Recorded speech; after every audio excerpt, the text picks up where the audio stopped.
what really happened with your host, Mike Rivero, because World War III is a really bad idea. Here is your host, Michael Rivero. And aloha, America. Welcome to our show today. It is Tuesday, August 28th, 2018 here, and we've got a lot of stuff to talk about today. The phone lines are open, 800-313-9443. And a quick little reminder, tomorrow, August 29th, is my birthday. Also happens to be Michael Jackson's birthday and that of the late Senator John McCain, which I guess blows that whole astrology thing out of the water because we're nothing at all alike. But as you know, Claire and I put a huge amount of work into the website and the radio show, and we're long overdue for a rest. So we're taking the rest of the week off. We will be back here broadcasting live on Labor Day, Monday, here at RBN. But we just needed to step away, not so much from the workload as just having a few days away, not thinking about the politics, which does get a little overwhelming at times. All right, so let's get into things right now and start with our latest news. We're still seeing the aftermath of John McCain's passing, and everybody's lionizing him. In the corporate media and over at the independent media, they're basically telling the truth on him. But there was an interesting observation that came out of Zero Hedge, reminding us all that, Obama and his supporters hated and mocked John McCain, back in 2008, when McCain challenged Obama for the presidency. There was a lot of hostility going there. Sorry, I seem to have picked up a case of the hiccups. Just give me a second. All right, we're back here. Now, Rush Limbaugh is out there saying that the reason they're praising John McCain so much has less to do with them liking him or him doing something that's all that praiseworthy, as well as pushing a political agenda. And what that agenda is a little unclear at this point. But they want John McCain, I think, to be historically untouchable, because there are a lot of things in his background that were not very good. In fact, John McCain, based his political prominence on his image as a heroic Vietnam prisoner of war.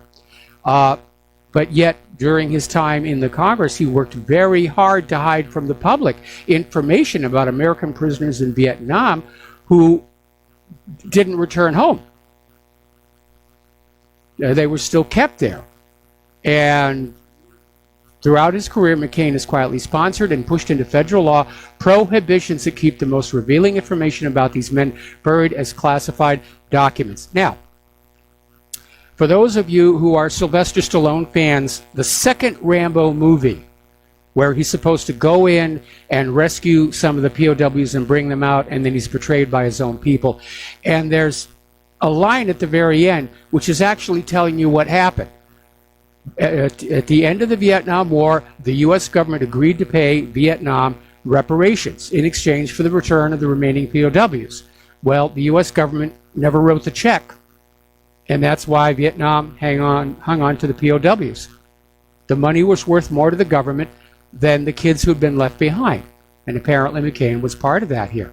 Now, yesterday we were talking about how the Arizona governor is looking at a very short list of who's going to replace John McCain, and that Cindy McCain, his widow, was on that short list. And there's actually been kind of a tradition throughout U.S. history that when a member of Congress dies, their wife is appointed to replace them, even though in this case, Cindy McCain has never held elected office. But as of today, it looks like Cindy McCain has fallen off the list, and Governor Ducey is basically leaning towards picking someone that Trump will be pleased with.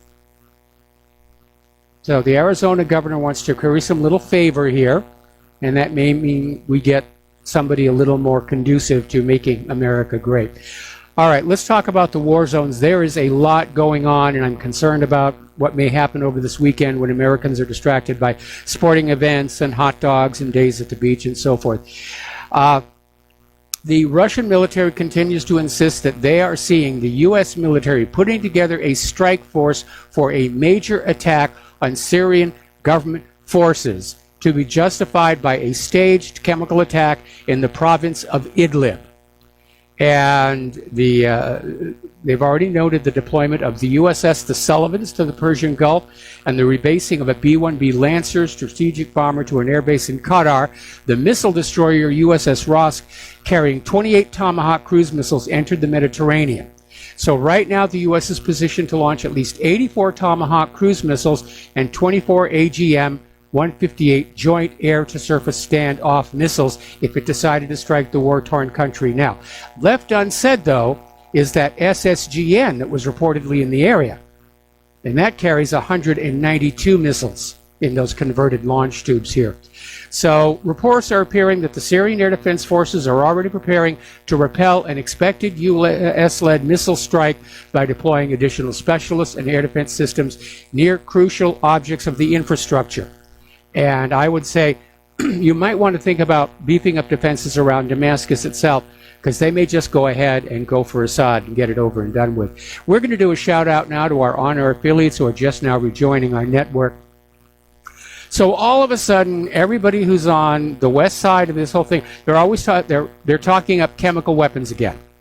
You know, oh, chemical weapons against its people. And John Bolton's out there saying there'll be a massive U.S. response if Assad dares use a gas attack on his civilians ever again. I dare you to do it, Assad. I just dare you to do it out there. All right, moment of calm here. Forget the lies about Saddam's nuclear weapons. Forget that the United States has already tried to frame Assad for gassing his own people in 2013 and 2014 and how those hoaxes were exposed. Forget that Assad has already surrendered all of his chemical weapons, confirmed by both the UN and the Pentagon. Forget about the fact that all the chemical weapons that have been found in Syria recently tracked back to the United States, Great Britain, and other Western nations and Israel. Just ask yourself these questions. Why would Assad, on the verge of winning the war, use chemical weapons knowing it would open the door to the invasion Washington, D.C. wants? And if Assad were dumb enough to use chemical weapons, why use them on civilians instead of on the enemy? Bolton's story makes no sense at all, but then propaganda seldom does. They just expect you to believe what you're told to believe. I think those days are pretty much over. France is stepping on into it. French President Macron is saying that France is ready to conduct new strikes on Syria if chemical weapons are used. That's the red line. If chemical weapons are used, we dare you to use a chemical weapon and see what happened here. Now, there was something very weird that happened in France in a town called Saumur. Gardeners employed by the town made a discovery. They went to work restoring on an old church, and behind that church are old natural caves. And when they arrived there to do the work, they saw three men hopping into a white van and leaving the place. So they went to investigate the cave. They found ISIS flags, audio and video equipment, newspapers in Arabic, and a generator. So they immediately alerted the local police, who in turn alerted all the other services of the state, national police, anti-terror police, prosecuted the Republic Scientific Police. But the official story is, oh, this was just an exercise led by the Military Center for Nuclear, Chemical, Biological, and Radiological Defense. But no one was told of that exercise. Not the local police, not the anti-terrorist forces. Only one general in the army knew what was going on. And why, if this is just an exercise, would they need ISIS flags and stuff in Arabic? Now remember, every time there's a false flag attack, there's always some convenient car nearby full of ISIS flags and Arabic material. So it looks like somebody was planting a false flag in France. And that may dovetail with Macron getting all butch and saying, yes, we will strike, we will do this. Now, interestingly enough, there's a story that just surfaced. And this is from Fort Russ.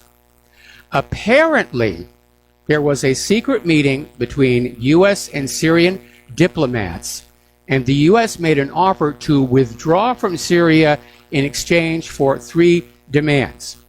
First, Iran's full withdrawal from the Syrian south, and second, obtaining written assurance that U.S. companies will receive a chunk of the oil sector in eastern Syria. which is a big part of what this war was about. You know, give us the oil, you can keep your country, we don't care here. And third, to provide the Syrian side with the Americans with full data on the terrorist groups and their members, including the numbers of foreign victims of those groups and those who survived. Now, the Syrian side came on back and said, the offer is tempting, but judging by this all of a sudden ramp up of fear-mongering about chemical weapons and Macron saying we will strike and Bolton seeing strike, we don't know. Maybe the U.S. and Syria came to the agreement and Bolton's trying to scuttle the deal. Because remember, our government is not seeing Syria with one eye. Everybody's got a different point of view, and Bolton, like John McCain, never met a war he didn't love. So they may be going ahead to try and make sure there is no agreement made. So, meanwhile, down in Afrin, remember back when Turkey crossed over the border and they took up military positions around Afrin and they reassured Assad, this is just temporary, we're here to fight ISIS and Al-Qaeda. Well, temporary has now turned into permanent, and apparently the civilians living in that area are a little upset about it. And basically they're paving the ground to annex the region. They're already giving Turkish names to the landmarks. All right, we're going to take a phone call here. Keith Rogers, aloha. Welcome to the show. What's on your mind? Mike, I had one question for you. Have you seen the photos of Damascus and those other surrounding areas where there's millions of Syrians in the streets celebrating their victories and stuff? Yes. Could you imagine if the U.S. or anyone else did as we would call it, a decapitation strike on Syria and, say, took out Assad? What would the U.S. do as far as PR work to regain the anger that those Syrians would face?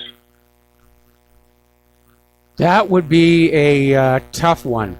I think if the U.S. actually did a decapitation strike on Assad, the political consequences are going to be serious. Because, first of all, it is going to completely, undermine the fact that the U.S. was supposedly only there for ISIS and Al-Qaeda. But then the U.S. has changed their reason for being in Syria so many times, it's not like anybody's paying attention anymore. But I think the Syrian people would be very angry, and Damascus, of course, is their capital city, but I think a new leader would probably arise who would not be amenable to U.S. interests. The U.S. is going to try and force a new government into Damascus, but I think the Syrian people are going to force back. Yeah, well, that was my same premise here, because this would be just like the constant rhetoric we see towards Vladimir Putin like that. What would happen if there was some kind of a strike on Moscow there? Do you think that the Russians would actually sit back and just go their wayward direction and not care? No, they would rise up. Yep. Well, I mean, look at what happened over in Yemen when a few years ago the U.S. Overthrew their legitimate government and tried to put in this internationally approved puppet regime. And the people of Yemen are fighting back, and they're still fighting back, and they're showing tremendous courage doing so. Right.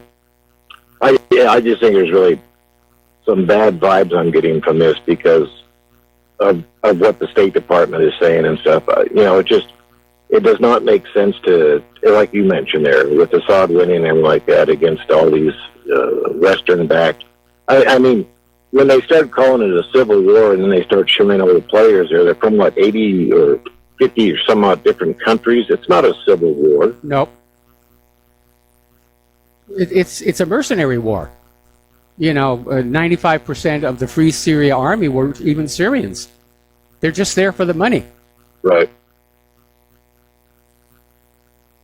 All right, well, I just thought I'd throw that with you because that's been bugging me here because I was just thinking, with the quotes from the Syrians where they says that Assad isn't Syria, Syria is Assad. They stand behind their president, unlike a lot of Americans here with our corrupt governments and stuff that we have, that they actually stand behind their, and of course, remember the PR work that has been to villainize him about Assad doing this. Briefly, there's this nice Jewish kid right behind her. He's a former IDF soldier there, and I got talking to him, and I threw this at him. I said, his name's Easy, and I said, Easy, I says, you realize that Hitler didn't kill anyone? And he raised his eyebrow at me, and I went on to say that Stalin, Lenin, Mao, Bush's, Clinton's, Bush Jr., Obama, Trump, they haven't killed anyone. I says, those people who allegedly died by the millions and have been verified dead were killed by those just doing their jobs. And Easy mumbled something in Hebrew there, and I looked at his girlfriend there, and I asked her, what did he say? And she said grunts. So he knows. Yes. And this is what it is. The governments play each other against us. And I learned that back in ham radio back in the 70s there when I was talking to the Soviet Union. These people want to go, like you would say, it doesn't matter whether you're straight, bi, gay, or bended or pretzel, Everyone just wants to live. It's these governments that got to keep us fighting. Yep. And I just want to share remember something about happy birthday. Well, thank you very much here. But I mean, if you think about it, there's this little country, Syria, and yes, they had help from the Russians later on, but they basically have held off the military might of the United States. And it's changing the balance of power in the region because the U.S. military is no longer seen as invincible. They're seen as dangerous. Yeah, certainly. And remember... do you remember when that UK plane went down and they found out they had those, I don't know if they're MI6 or what, the Syrians had captured those British agents? Yeah. Yeah, I mean, this is a continued play, whether it's France doing it, UK and stuff, and I know what it's all for, or we all know what it's all for. It's for that greater Israel, it's the partitioning of Syria. And the same ones the U.S. is backing today, the Kurds, is the same ones that the U.S. supplied gas to, in which Saddam gassed those Kurds.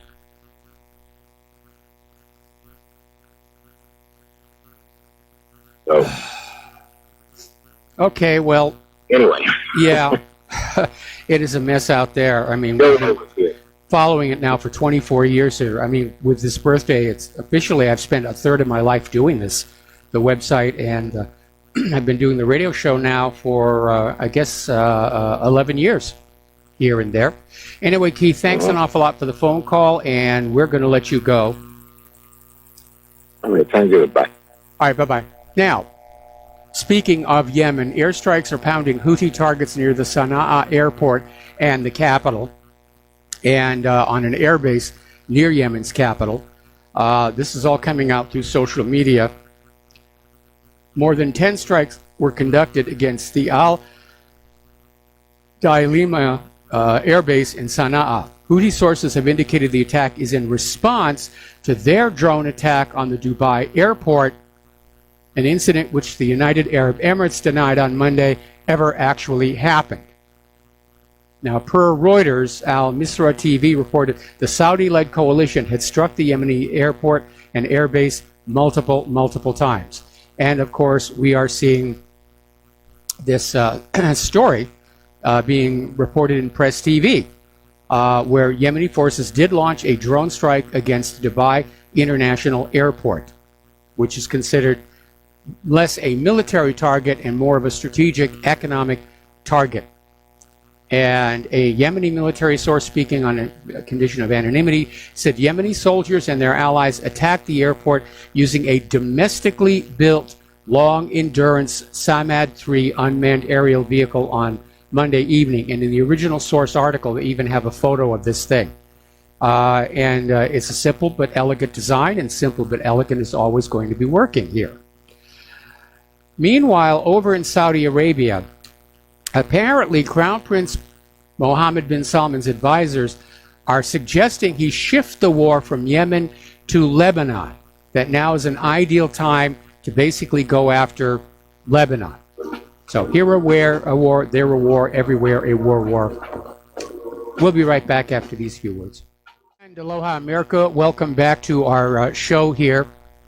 Now, Iran, as you know, has declared that it is in control of the Persian Gulf and the Strait of Hormuz, and they're saying there's no need for the naval presence of alien countries who don't actually live there.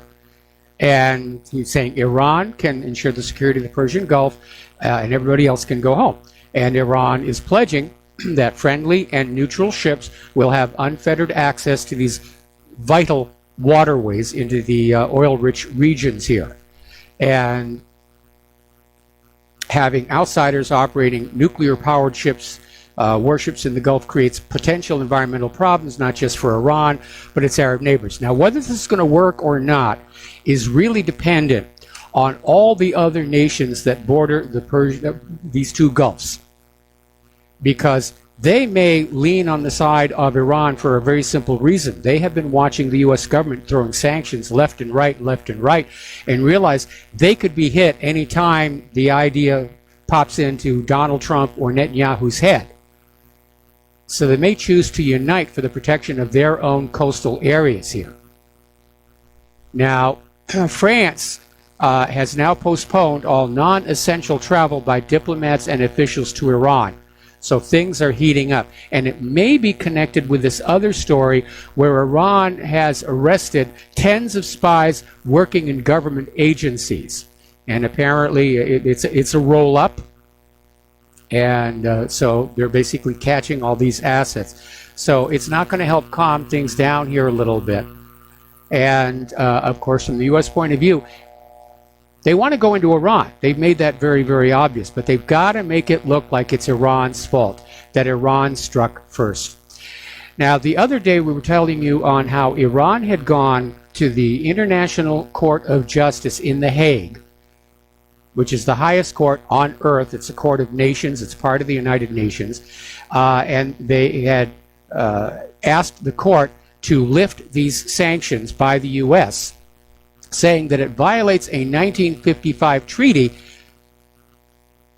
And again, nobody's surprised when the United States violates a treaty. But Trump breached the treaty when he reimposed the sanctions after unilaterally withdrawing from a multilateral nuclear deal. Now, U.S. State Department lawyer Jennifer Newstead is telling the International Court of Justice that it lacks prima facie jurisdiction to hear Iran's claim. In other words, the U.S. is saying the International Court of Justice and the United Nations have no jurisdiction. And she went on to say the U.S. has the right to protect its national security and other interests. Now, there's a cute little phrase. National security, yeah. Every nation has a right to protect its national security. It's what's hidden inside that other phrase, the other interests, that should be made a little more transparent before we decide whether or not the U.S. has a right. For example, if the U.S. wants to capture Iran's oil, do they have a right to do so? No, not really. They can do it, but they don't have a right to do it. Now, over in Libya, in a harsh reminder that nature abhors a vacuum, apparently Libya is erupting into violence as rival factions battle each other on the streets of Tripoli, basically trying to fill that void left when Muammar Gaddafi was taken out. And it's another good example. When Gaddafi was there, Libya was beautiful, a very high literacy rate, the gold dinar, massive waterworks, the greening up of the country. And then we take down the leader and let the country descend into anarchy. And it's another nation destroyed. I would sure love to live in a world where we don't have to learn our geography on the basis of who bombed who last night. That's what I would like. Now, here's an article came out of Zero Hedge. And basically it's talking about when Fox News host Tucker Carlson asked Donald Trump last month why he should send his son to die defending Montenegro, who's NATO's newest member. And the president came on back and said that, well, we shouldn't be willing to sacrifice their lives for such a trivial ally. But there's a problem. NATO is this organization, this treaty, and unfortunately, in their haste to gobble up a lot of the Balkans, NATO now has as members countries that are very unstable and could trigger a war themselves and drag all of NATO into it, and the rest of the world with it as well. So Montenegro, they're aggressive. Macedonia could get us into a war. It's amazing how all of these movers and shakers, the people who are running the world, don't really think long term. It's always this immediate objective. We want more nations in NATO. We want to encroach on Russia. And then all of a sudden you find that those new nations may be a liability. We're going to take another break for commercials, and we'll be right back. And aloha America, welcome back to our show here. And apparently, Crown Prince Mohammed bin Salman has come on out openly saying that if Yemen does not surrender, they're going to intentionally target women and children. Needless to say, this provoked an international outcry. But apparently bin Salman thinks this is the best way to get those people of Yemen to quit complaining about having their own government and accept the government that the United States wants them to have. Meanwhile, as we mentioned before, Russia is sending their largest naval fleet ever to Syrian waters. And it's now up to, looks like 16 ships, plus the attendant auxiliaries and so forth and so on. Those are some big ships. Now, speaking of big ships, we reported the other day, the United States is reactivating the Second Fleet.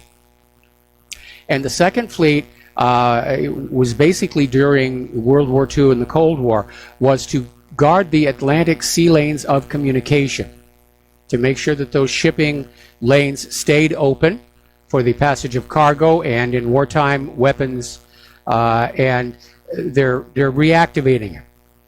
Now, it's probably going to cost a lot of money. The hulls of those ships may still be in storage somewhere. I know we have mothballed ships down here in Pearl Harbor over in the West Lock. A lot of mothballed ships in most of the naval ports, but they're still going to have to be brought back online. The justification for spending all this money and reactivating the Second Fleet is because of Russia is growing strong in the Arctic. Ooh, those Russians, they're going after Santa Claus. We've got to protect him here, so we need more weapons and more ships. And so they're screaming about the Pentagon's lagging military capacity in the Atlantic and the Arctic. Well, what's really going on here, of course, is there's going to be a new battleground in the Arctic because there are vast deposits of oil and gas down there. It's very deep. It's down on the abyssal plains. There's going to have to be some new technologies built to extract it. Stuff that makes the Deepwater Horizon look like a soda straw. Oh, right, those are banned now. U.S. officials are saying they aren't looking for a fight, but merely building a deterrent to ward off resurgent foreign powers and Russian aggression. And apparently, at the time the USSR collapsed, the Second Fleet numbered over 100 vessels. So again, more Cold War marine rivalry. And we can see who the aggressor is in all of this. All right, the United States Army came on out accusing Russia today of ridiculous misinformation for reporting a Russian government suggestion that Islamic State is operating inside a U.S.-controlled zone in Syria. How dare you? That it's ridiculous. It's nonsense. Unfortunately for this Army colonel, the United Nations and NBC also reported the same story. Well, if it's on NBC, it's true, but if Russia Today is reporting it, it has to be a lie.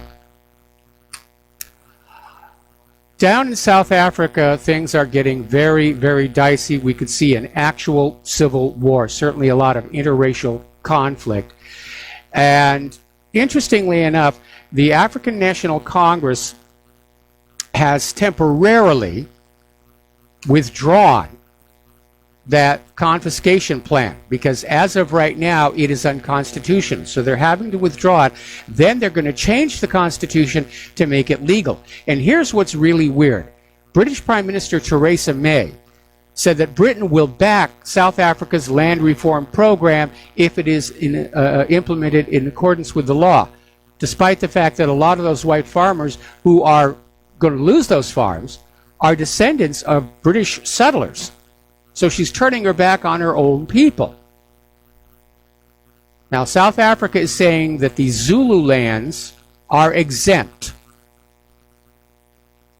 So, but it's going to lead to violence. And even if they succeed in pulling this off, look what happened to Zimbabwe. They wrecked the place. They just wrecked the place. Okay, now Mattis is out there saying that the United States is not planning to suspend any more drills with South Korea unless ordered to by Trump. Now, several drills were suspended as an act of goodwill toward Pyongyang, but there are no more plans by Mattis to cancel any more. That leaves open a wild card. What if South Africa says, we don't want to have the drills anymore? That could happen. That could happen. I think Moon Jae-in is still thinking he wants to reunify the Koreas and he wants the U.S. military out of the peninsula. Meanwhile, up in North Korea, they're accusing the United States of hatching a criminal plot to unleash a war. Well, yeah, that's what they do over there in Washington, D.C. Okay. Now, do you remember a project called Canary Mission? Now, Canary Mission was an operation. It was an anonymous website that aims to tarnish the reputations of any U.S. supporters of Palestinian rights. If you come on out and you say Palestine has a legitimate right of return, or the Palestinians shouldn't be starved, or the Palestinians shouldn't have their land stolen, then your name gets put on this website and they dig up all the dirt that they can on you to try and smear you and wreck your career. Now, in Al Jazeera's censored investigative film, The Lobby USA, remember, it's not going to be shown, but bits of it are leaking out. And the Electronic Intifada is releasing segments it has obtained, and one of them names Adam Milstein as the Canary Mission funder. So he is the guy who's out there with this well-funded smear campaign.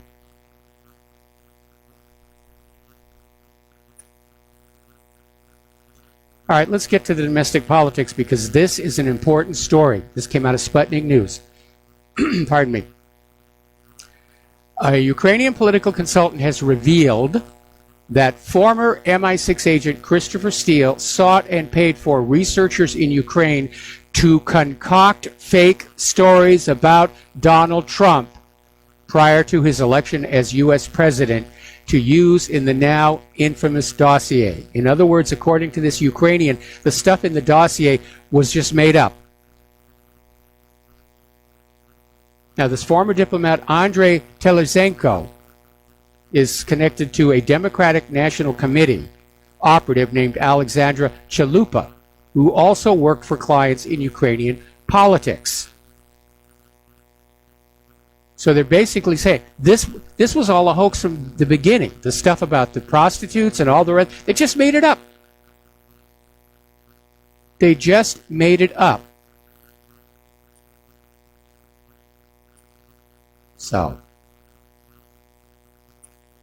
now, Representative Mark Meadows has revealed yesterday morning, congressional investigators have learned new information suggesting that the FBI and the Department of Justice leaked information to the press about what was going on in their investigations. Then, when these anonymous leaks were published as press stories, then Mueller used those press stories as, quote, confirmation, a second source, to get the FISA court to issue the warrants on Trump advisor Carter Page.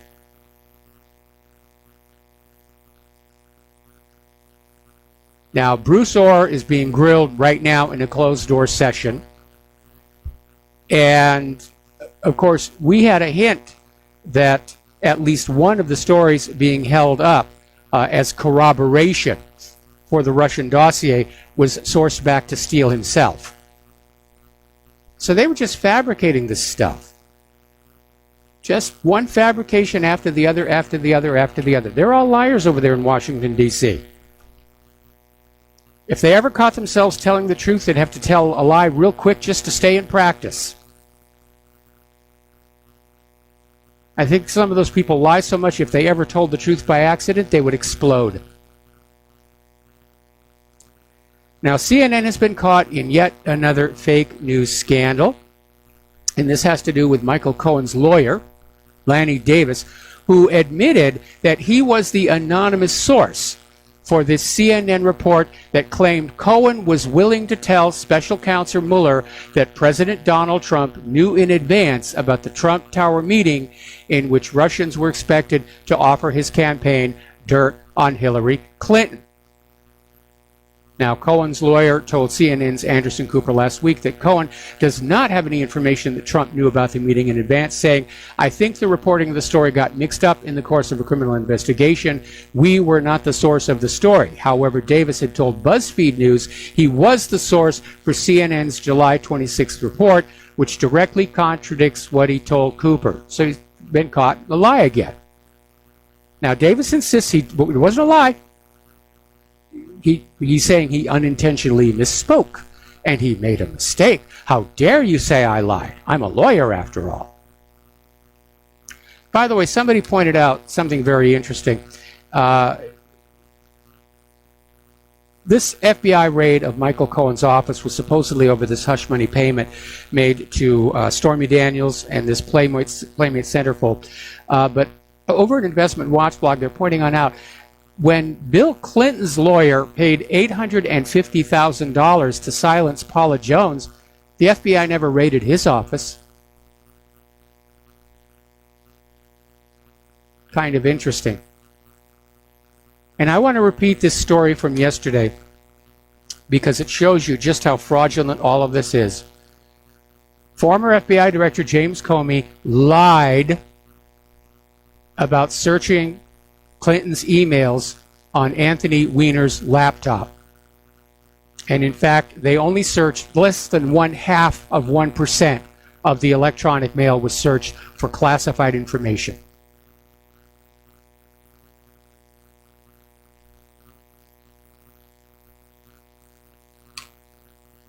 This whole thing's just entirely crooked here. Now, there's a new wrinkle on Hillary's private email server. Apparently, and this is according to Daily Caller, a Chinese-owned company operating in the Washington, D.C. area was one of the 10 outsiders that broke into Hillary Clinton's private server throughout her term as Secretary of State.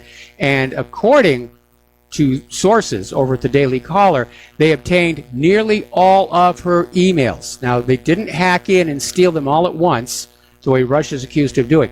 Apparently, they hacked into the server and they embedded code in the server, which basically generated a copy. Every time she sent a mail or received a mail, copies were made and forwarded them to the Chinese company in real time.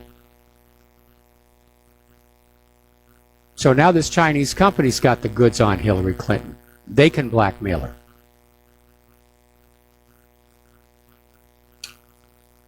Obviously an intelligence operation. Remember when Guccifer was testifying about being inside Hillary Clinton's email server, he said, first of all, it was very easy to get on in. And second of all, while he was there, he saw at least 10 other IPs just prowling around looking at files. Now, when I was a kid, which was a long time ago, the Republicans had the reputation for being the warmongers. They wanted to go to war. They wanted to go to war. And the Democrats were always, no, let's work on peace and, take care of our country, take care of our people. And this article that's over on the original antiwar.com is saying these days mainstream liberals are just as hawkish as Republicans. In fact, more so. Rachel Maddow and her fellow progressives at MSNBC and CNN are coming across like hysterical neocons. It's all Russia all the time. Russia, Russia, Russia, Russia, Russia. And they're still trying to push on this deal that the president colluded with Russia during the 2016 election, even though there is no proof of it. And Mueller has found nothing in 18 months actually going on 20 months of looking at this stuff. The corporate media is still the same. Trump is a stooge of Putin, and the U.S. must brace itself for an impending, inevitable conflict with the Russians.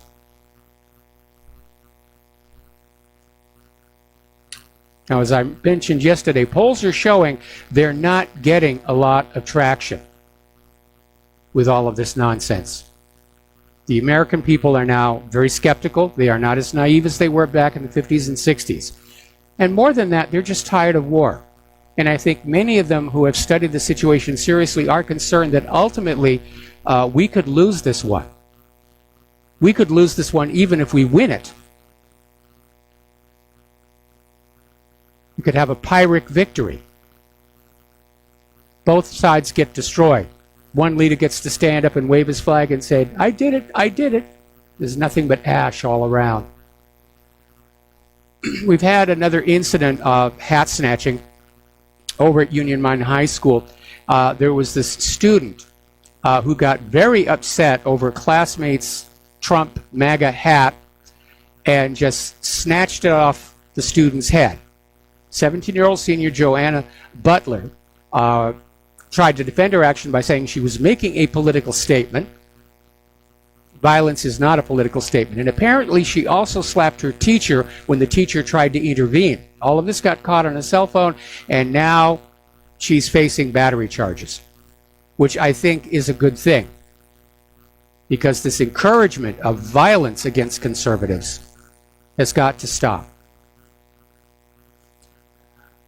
Now, do you remember back when Trump was campaigning and there were all these celebrities who said they were going to move to Canada if Trump was elected? And up in Canada, they were saying, oh, we're printing up all these extra visas and residence permits and all the rest of it. We had people like Bryan Cranston and Samuel L. Jackson, Lena Dunham, Neve Campbell, Cher, Miley Cyrus, Barbara Streisand, Neo, Amy Schumer, Chelsea Handler, Whoopi Goldberg. Not one of them ever actually moved. They're all still here in the United States of America. Golly gee, golly gee, golly gee. Okay, we're going to take a break here, and we'll be right back.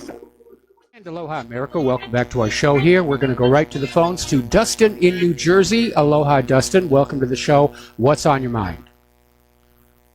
Mike, you got B-2 bombers en route to Honolulu from Whitman. I don't know if you heard about that yet. No, I didn't. Let me look out the window, make sure they're not coming from me. Yeah. Well, I don't see anything. They're not there yet. Oh, okay, good. Mike, you know what's crazy about the North Korea thing? We never had a peace deal. You know what I mean? Like, I wouldn't trust. I live here and I don't trust my government. So if I don't trust my government, these people shouldn't. You know, like North Korea or Russia. I mean, come on now. You know, I mean, we're all, you know, we've all been around a while, so we know the routine. So, I mean, North Korea, if they're smart, and I think they are, they know this was all a ruse, you know, because look they just decided to say, well, we're not going to deal with them anymore. North Korea could have got like 90% given, and the U.S. would give like nothing, or 1%. You know what I mean? Like, it's just a scam. That's unfortunately become the pattern of the United States. And when Kim Jong-un was having his meeting with Trump, and basically Kim Jong-un played Donald Trump, because all of a sudden Kim Jong-un was elevated to the status of a world leader, you know, equal to Trump, and at least in the eyes of the other Asian countries. But Kim Jong-un has to see how the U.S. has repeatedly done the same thing. You go to a country and you say, if you will get rid of your weapons of deterrence, we promise we will not invade. And then they invade. They did it to Iraq. They've done it to Syria. They did it to, I mean, again, all over the place. And Mike, with Turkey, I keep telling people and you to go on to the Duran on YouTube. Basically, you know, Putin met with not only the defense minister of Turkey, and the foreign minister, he met with the intelligence, the head of the intelligence agency over there. So that's unheard of, because what they say, you usually, if you're Putin, meet with the president, or our foreign minister meets with theirs, like Bolton did, or vice versa.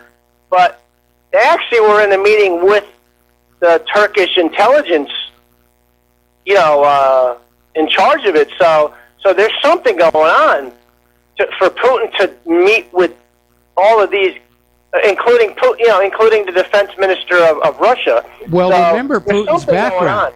Remember Putin's background. He's an intelligence officer himself. He used to run the KGB, so he probably wants to talk to people who speak his language in terms of evaluating what's really going on. The meetings with the prime minister and everything, I'm sure there's a lot of negotiating and deal-making going on, but to get to the real nuts and bolts, and for any of these high-level meetings, there's always a lot of back-channel stuff going on. They'll have the formal meetings, but the real deal-making is done out of sight of the public. Because, Mike, isn't that in the northwest of Syria? Yes. So is Turkey in that area? That's what I want to know. Are you talking Idlib or Afrin? Idlib. Idlib. Okay, well, stay on the line. We got to take a break for station identification. We'll be right back. And aloha, America. Welcome back to our show. Hour number 2. The phone lines are open, 800-313-9443. And we're talking with Dustin in New Jersey about Idlib. And Idlib is in northwestern Syria. It's way, way over, very close to the coast. So I don't know to what extent Turkey is involved there or has an interest there. Right now, though, with what's going on around Afrin, I imagine relations between Syria and Turkey are headed down. Remember Russian intelligence? Because Russian intelligence is pretty good. Intercepted, communiques between there was going to be the coup in Turkey. So I'm thinking maybe Turkey, because they have a pretty good intelligence agency when it comes to boots on the ground there, in Syria and that border area, that maybe. Yeah, this is just Turkey's not dealing with this anymore. Maybe this is a U.S. operation, or Britain, especially Britain or France, Mike, with this next chemical attack. Because all the chess pieces are being moved around now. No question. Can see that, right? I mean, no question. So I'm thinking, Mike, Turkey maybe is telling them, because remember Russia came out and says that there was like a couple chlorine canister tankers or whatever that were being moved into position. And I believe you yesterday, I think you said there was, or somebody called in, they said there was missing townspeople. So missing children. They'll use, yeah. Missing so Mike, children. Mike, they'll use them. Yes, they They'll will. use those bodies, and yeah. What does that tell you about the West, Mike? You know what I mean? To do that kind of, you know what I mean? They're doing that obviously intentionally, but what does that tell you about just their mentality? It's a garbage, I mean, well, it's like whatever their mentality is, it says they don't think much of our mentality because, gassing a bunch of kids, that's almost designed to provoke the maximum shock so that we won't think about what we're being told. But that's the only reason to do it. And as I was saying earlier, if Assad was stupid enough to use chemical weapons at this point when he's already won the war, why use them on civilians? Why use them on children especially? Why not use them on the enemy? Assad is not going to use chemical weapons. And I'm seeing in posts all over the place, articles in all the foreign press, everybody knows this is going to be a U.S. false flag followed by a major U.S. attack into Syria because the U.S. doesn't want to admit they lost. And remember, he gave up his weapons. That was all officially, it was all official because they brought those weapons to a ship off the coast that were destroyed. It's a specialty ship. Yep. And that was all signed. So all this is going on is from the terrorists that Saudi Arabia, Israel, Britain, United States, and France has been arming, Mike.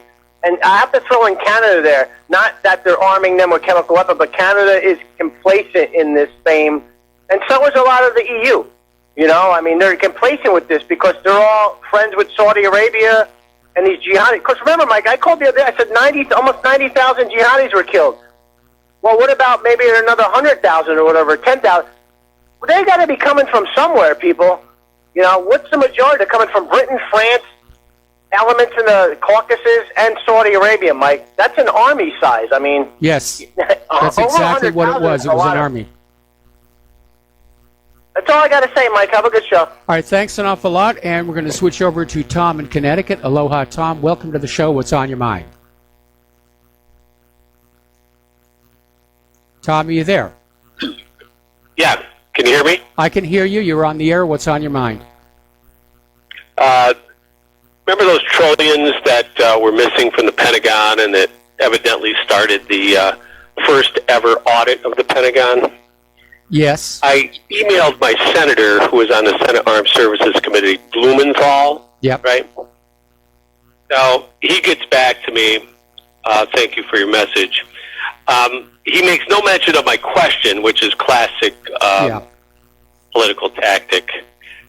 In the middle of his response, he says, this final defense bill secures significant increased investments in high-priority programs critical to our nation's defense and Connecticut's economy, including submarines, the F-35, and helicopters, which are the New London electric boat. Then we got Sikorsky, and then we got, I don't know who's working on the F-35 here.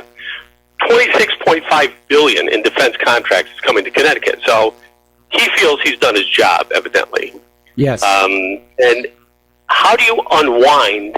See, this is the whole thing about bringing home the bacon. You know, especially the F-35. I think that I heard that 46 separate states have significant manufacturing jobs tied to this turkey. Yep. Right? Yep. So, you know, it's very disappointing to try and figure out how, let alone the fraud and corruption, which I tried to get some kind of answer out of him, that he may have some concern about that. But, you know, this is just, it's so sad that our country is so deeply involved in jobs tied to these things. Yes, it is. Well, it's about all we know how to make anymore, and we don't even really do a good job about that. But you're right. The crap that we make falls apart. It's crap. Yeah. So, you know, that was just my little riff for today. So I don't know where else it goes, but thanks for taking the call, and take care. All right, thanks an awful lot. We're going to do a shout-out now to our on-air affiliates rejoining the network. And back to the phones to Mark in North Carolina. Aloha, Mark. Welcome to the show. What's on your mind? Mark, are you there? Oh, yeah. Hi. I'm sorry, Mike. I was in the other room. Yeah, right here. Got to stay on that phone. Sorry. Yeah. Okay. Hey, listen to Mike. A couple of things. One, you were just talking about the that guy Andre there in Ukraine. You know who wrote this story and interviewed this guy is Lee Stranahan of who's now on fault lines in the morning on Sputnik TV, on Sputnik Radio. I mean, this guy Garland Nixon and Lee Stranahan used to be for Breitbart, but Breitbart fired him because he was too good for them. You know, he knew too much. He's still covering. He's had a lengthy interview with this guy. So more and more is coming out about what really is going on. Problem is, the mainstream media is just not reporting on it. Okay, you finally got it, but and it's in the foreign press, obviously in the Russian press, but it isn't. He's trying to get it out. He's trying to get. I'm trying the best I can. Every time I see it, I just share. But so far, it doesn't look like he's been having much success in getting this out. He's been working on this, what's happened in Ukraine, for over a year. That's one of the reasons he was fired from Breitbart, because they told him basically to quash it. And also he was talking about CrowdStrike, and they were telling him to quash that also. So that's pretty much as far as that goes. The other thing is about Syria now.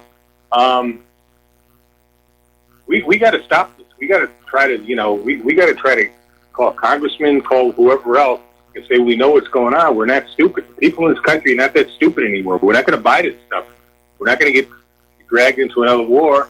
And if Russia gets into it, that could be it. Like I said, there would be if that happens and it gets to the worst scenario, which is of course nuclear, nobody's going to win. This world would probably be kind of like that movie with Mel Gibson there in Australia. What was it called?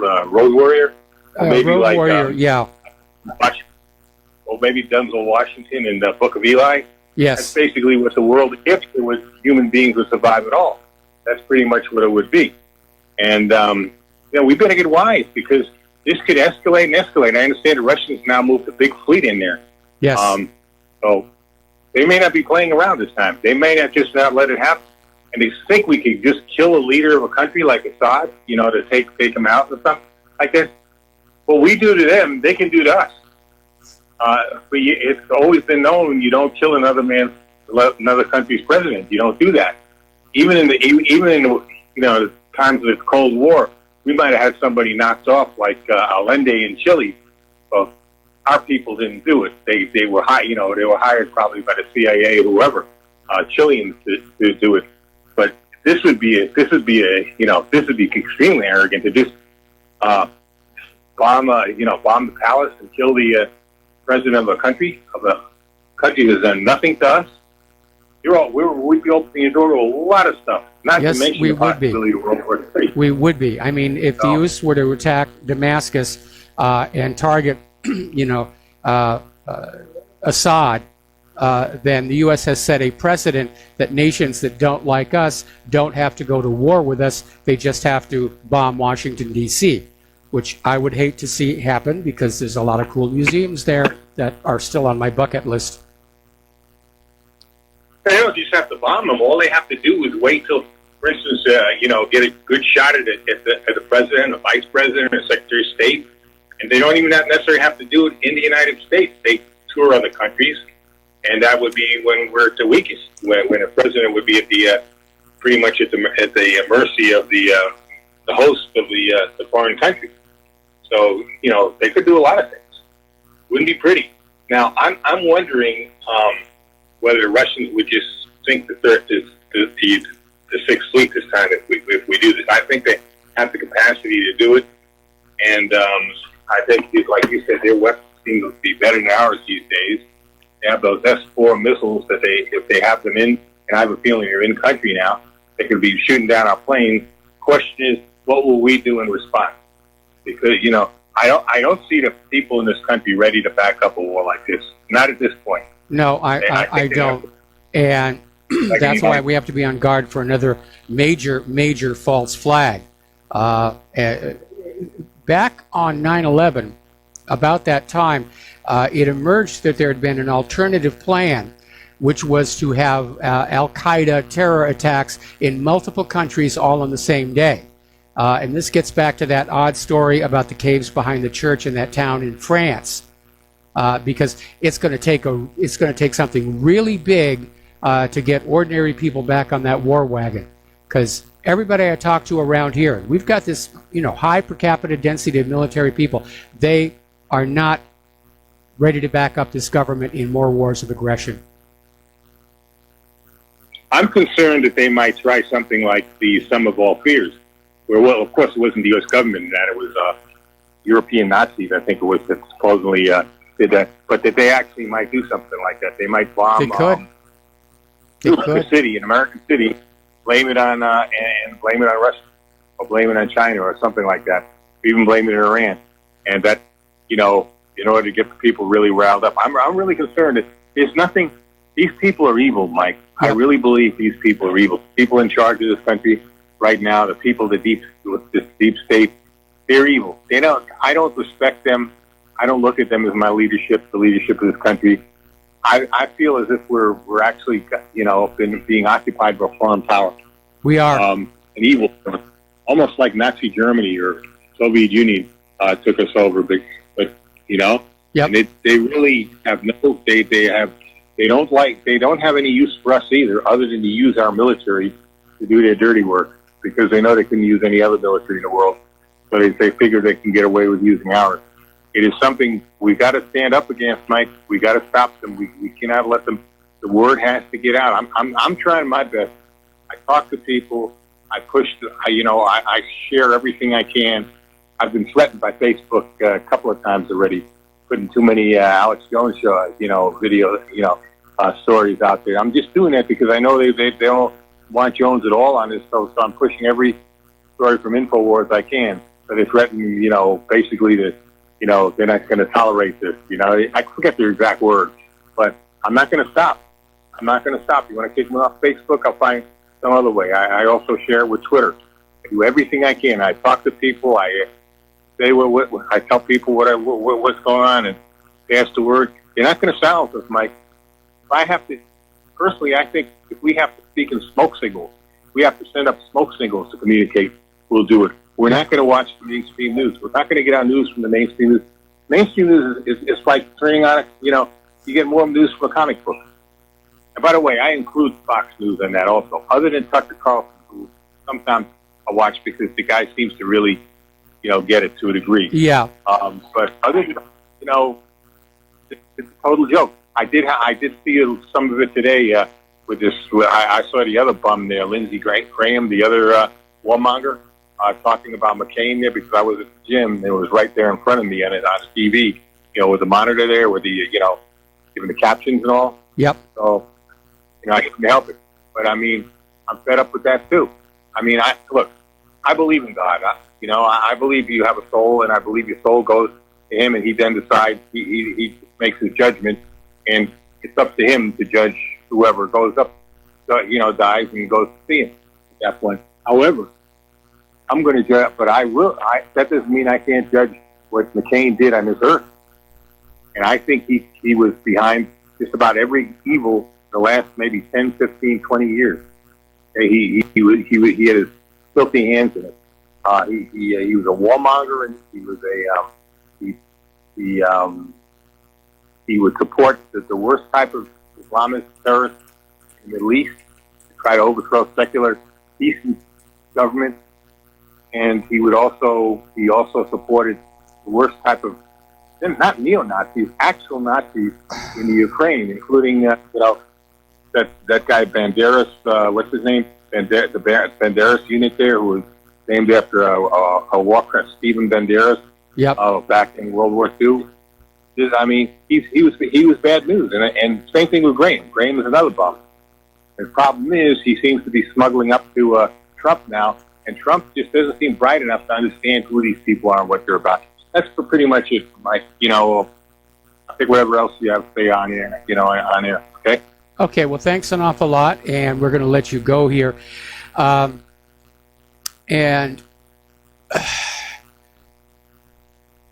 It's really unfair to point to just one person or even just a handful and say it's all their fault.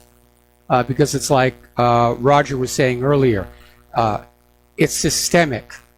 The evils committed by the Nazis were committed by all the Nazis, not just by Adolf Hitler. The evils committed by all of the Soviet government were committed by all of the Soviet government, not just Stalin. And unfortunately, the evils being committed by the U.S. government are being committed by everybody in the U.S. government, and not just by John McCain or Bill Clinton or Donald Trump or whoever. So, anyway. Story just came on out. This is, again, from Russia Today. Apparently, a large supply of chemicals has been delivered to the militants in Syria's Idlib with the assistance of the White Helmets aid group. Poisonous chemicals, I should point out there.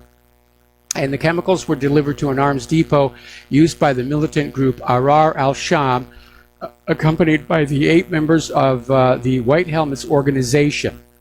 And they were met by 2 high-ranked Ahrar al-Sham commanders. Yeah, it may be happening this weekend. It may be happening this weekend.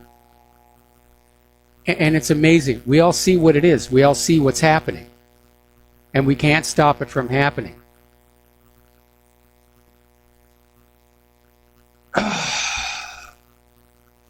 All right, let's talk about the economic news here a little bit. Story coming out of Zero Hedge on how the tectonic plates of geopolitics are starting to shift. And it starts out saying that the peak of the American empire has already come and gone. That's certainly true. Been like a year and a half, and startup companies in this country still cannot build a decent rocket engine. We're still having to buy them from Russia. Quite a bit different from the 60s and 70s when we built very good rocket engines. But the only thing holding the U.S. empire in a position of advantage, I'm not even going to say supremacy, is that dollar hegemony. But that's coming apart. Now, U.S. leaders have always used the dollar as a weapon. But recent years, geopolitical rivals and long-standing allies are coming to an increasing understanding that the unipolar role played by the U.S. in the world's centralized financial system is way past its expiration date. And yes, it is. Yes, it is. We'll be right back after these few words. And aloha, America. Welcome back to our show here. And we're talking about how America's peak as an empire has come and gone. And they're trying to bring back the glory days, if not total world conquest, then at least a new Cold War, and to get the world back to using the dollar as the global reserve currency. But there's really no need for that.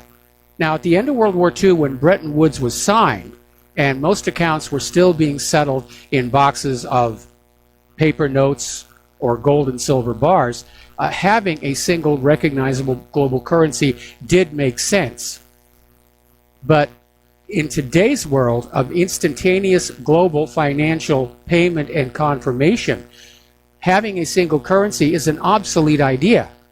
And yet the U.S. is still committed to pushing that idea forward. Now, as you know, Donald Trump has come to a new trade agreement with Mexico, which popped up the stock market, and everybody's going, huzzah, huzzah. And unfortunately, this deal replaces NAFTA. And so at this point, Canada got left out. And I'm sure the Canadian government and economists are wondering what happened and how they got played.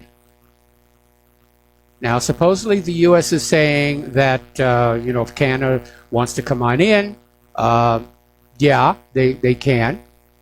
But it was rather rude, I think, and ill-considered for Trump to simply arbitrarily pull out of NAFTA, like he did the nuclear deal, and make a deal with Mexico without involving Canada in the process. I think that's going to cause some diplomatic friction. Okay, Barclays is the first bank to sell commercial paper linked to the LIBOR alternative. Now, you know, LIBOR has been hit with a lot of scandals related to rigging. But Barclays is issuing this commercial paper tied to the benchmark which regulators hope will replace the scandal-plagued London Interbank Offered Rate, the so-called Secured Overnight Financing Rate, or SOFR. And apparently, last Friday, Barclays sold $525 million of the short-term debt linked to SOFR.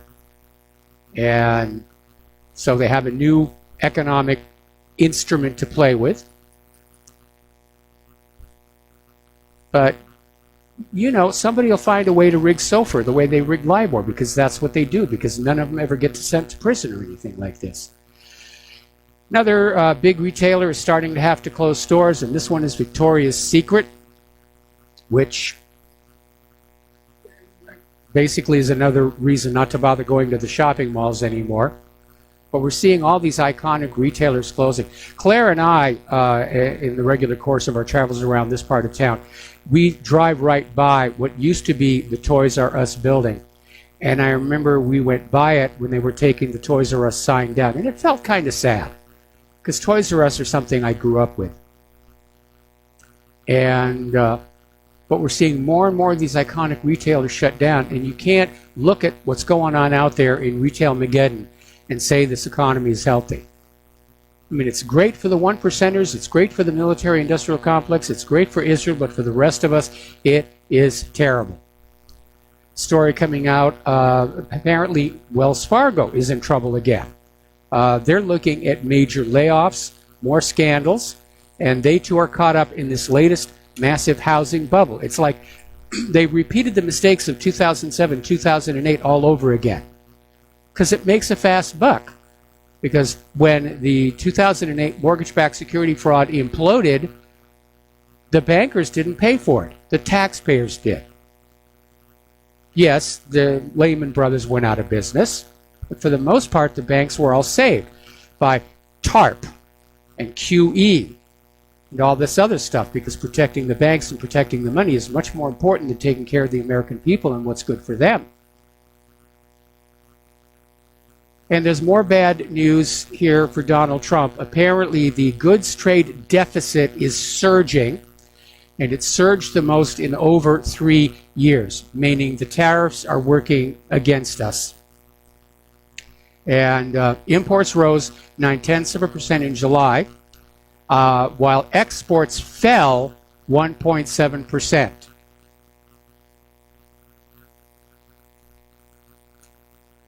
We got to take the focus off of tariffs and really start making a Manhattan Project style commitment to rebuilding our factories so that once again we are one of the world's finest manufacturers, like we were going into World War II. And that was a key difference. Our manufacturing capacity was huge. We could make things. We could, produce the ships and airplanes and weapons faster than the Nazis could blow them up, or the Japanese. We don't have that manufacturing anymore. It's one of the 4 M's that we are missing to go into a major war with a military peer. Manufacturing, manpower, money, and moral rightness.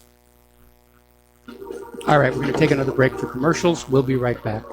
And aloha, America. Welcome back to our show here.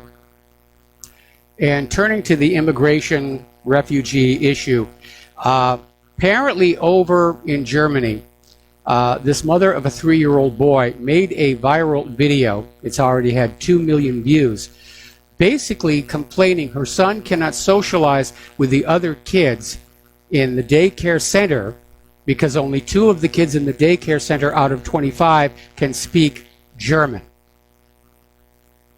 And this mother, Lean Kroch, basically takes aim at German politicians like Merkel for what she claims is a botched immigration policy, which is forcing her 3-year-old who has no immigrant background to adjust to an alien environment in the daycare center.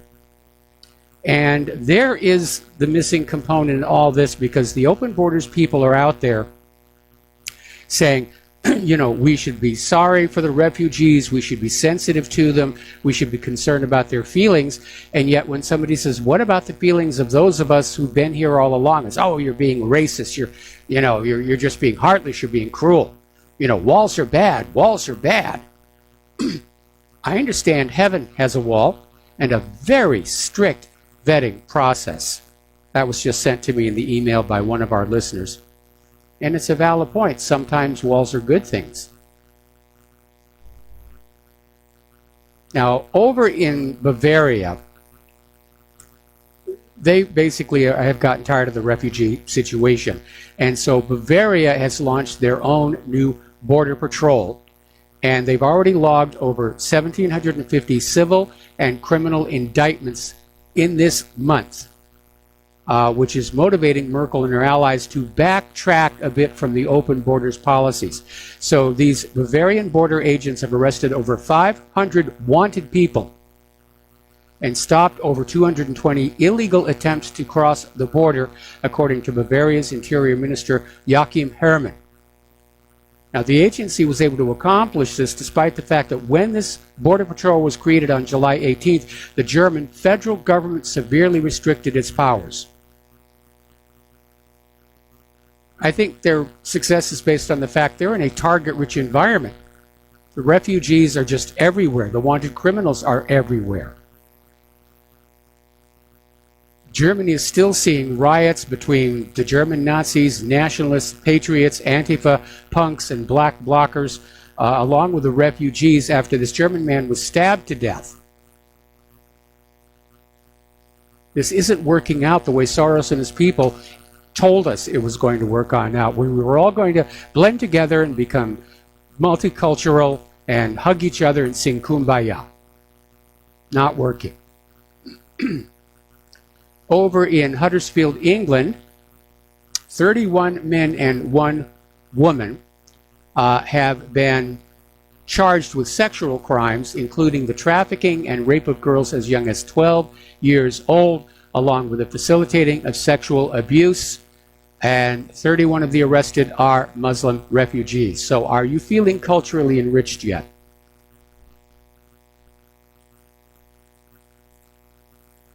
Now, getting on back to that horrible shooting down in Jacksonville, the leftists, of course, immediately leaped on it. Oh, we've got to have gun control. We've got to have gun control.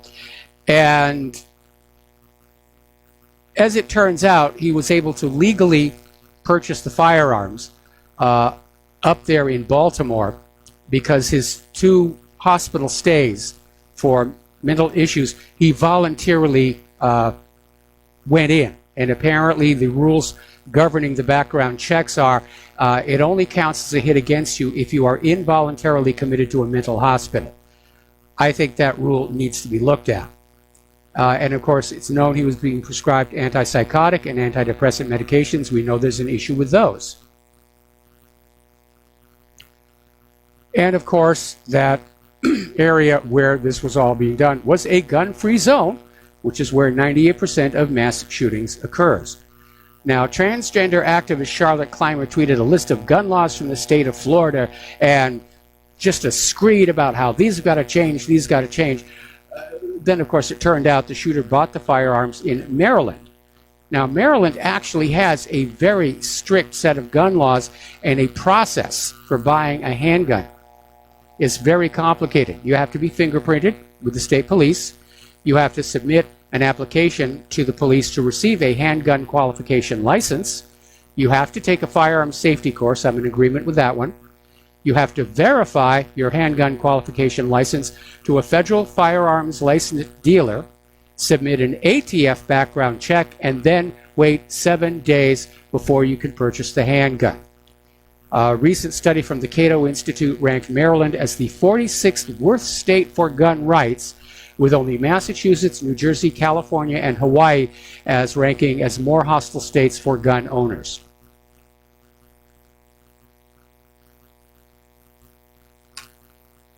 Now, apparently, Electronic Arts, which was running this event, they're canceling it.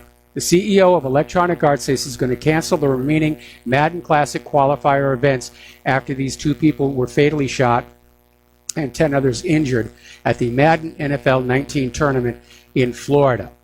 And in a statement yesterday evening, Andrew Wilson said, "We've made a decision to cancel our 3 remaining Madden Classic qualifier events while we run a comprehensive review of safety protocols for competitors and spectators. We'll work with our partners and our internal teams to establish a consistent level of security at all of our competitive gaming events." Good thing to do, little late, but good thing to do. Here's my question. Every venue I go to these days has a metal detector at the door. How did this guy get the guns in there? So, apparently the law firm Morgan & Morgan has already filed a lawsuit on behalf of one of the victims of the mass shooting. And they held a press conference, in fact, just a little while ago. It was on the TV. So the lawsuits are going to be flying on that one. Now, I'm all in favor of gun rights, but I'm in agreement people with demonstrable mental problems should not be allowed to have firearms. And in my book, being on antidepressants means you've got mental problems. And I'm not the only person who's out there. Patriot Rising came out with a story saying yet another mass shooter that had his mind warped by antipsychotic and antidepressant medications.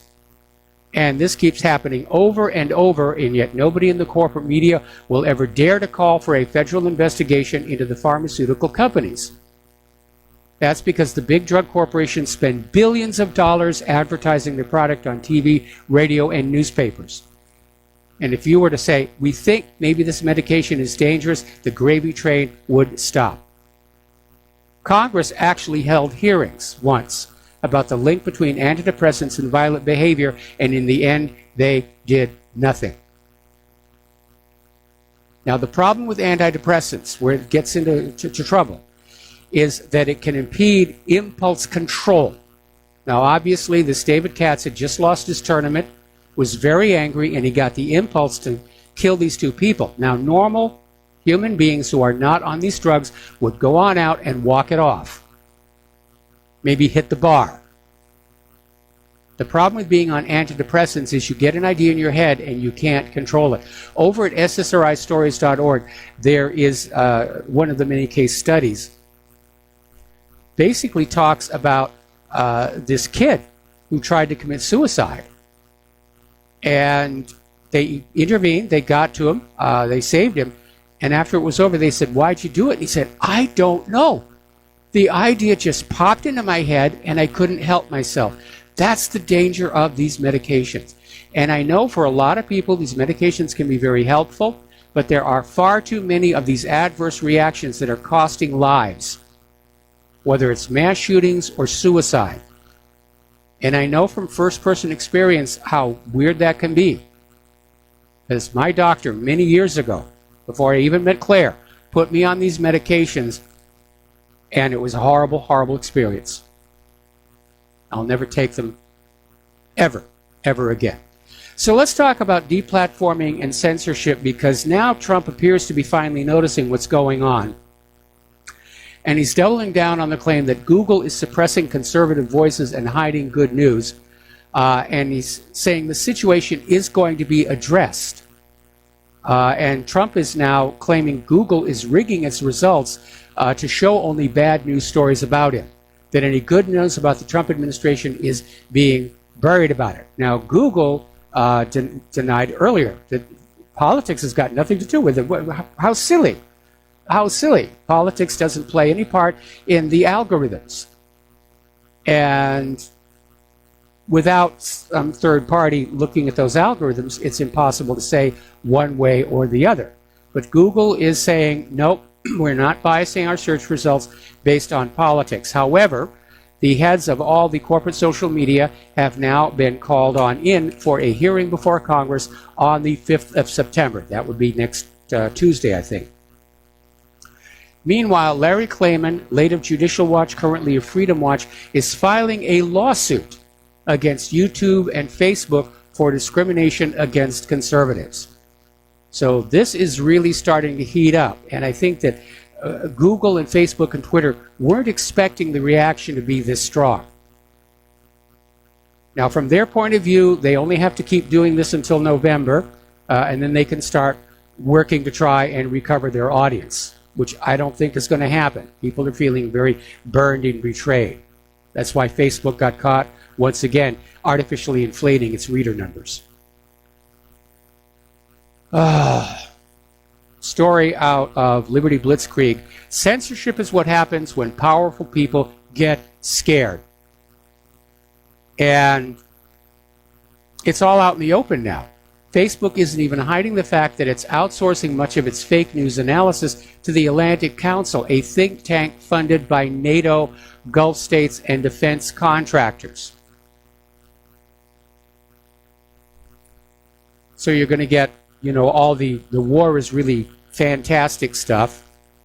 And anybody saying, I think these wars are a bad idea.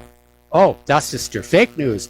Das ist der fake news. Now let's take a look at the so-called community standards by which some people are allowed to tweet and some are not. Now, this has to do with a guy named Peter Van Buren. And apparently Peter Van Buren has a source inside Twitter that was able to find out exactly which tweets got him banned for life from Twitter. And he tried to verify it. Official Twitter will not respond to the inquiries. So he was accused of dehumanizing several reporters, targeted abuse, using words to offend them into silence. And the whole series of threads started when Trump accused the press of being enemies of the people, followed by Glenn Greenwald reminding us how the media enables America's wars. So far, so good. So he was responded to by this Sulam Anderson, who came on out and was talking about how her father, was a POW, and therefore she's got gravitas. And so Peter Van Buren came on back and said, your father's in prison decades ago has nothing to do with Trump except to allow you to falsely conflate the two and claim faux virtue from the ignorant. And then he goes on to say he spent 24 years in government service, including a year in Iraq where he was shot at and mortared. So the argument just continued to build and build and build until finally Peter Van Buren made a comment about how Solum should really be taking a closer look at what's being reported rather than just worrying so much about, reporters' appearances. And that was the one that supposedly crossed the line, according to Twitter. Now, as a counterexample, Milan Ligius basically put up a tweet wishing death upon the National Rifle Association spokeswoman Dana Losh's children. And Twitter said, that's okay. Now, there was a huge backlash, and Twitter finally took it down. But there clearly is a bias there. There's a liberal bias there. The liberals are trying to become the one state party of the United States of America. They're out for blood. They want to get rid of all conservatism. Ben Garrison's website, Graphics, has been suspended. Right now he's posting his cartoons on social media until they start blocking them there.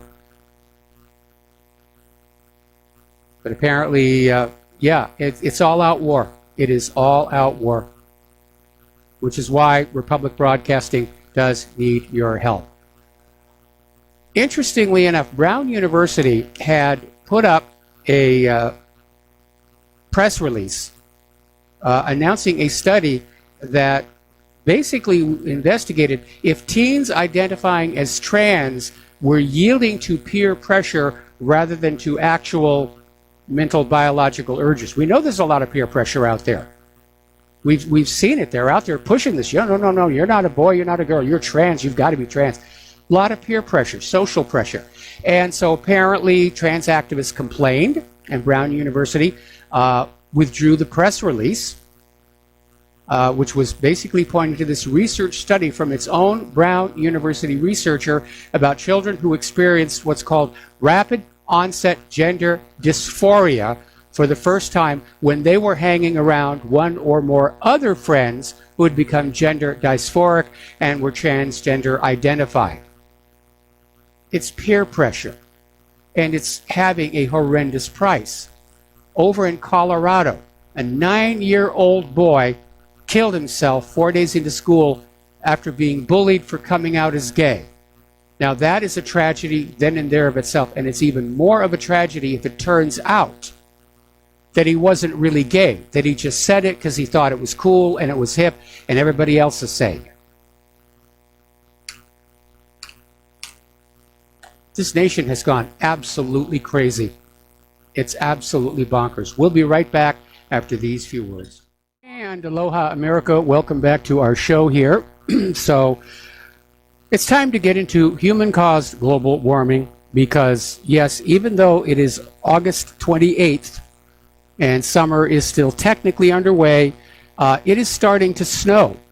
And there's Montana and Wyoming. In fact, one of our readers sent me a very beautiful photo of the snowy mountains there in Wyoming.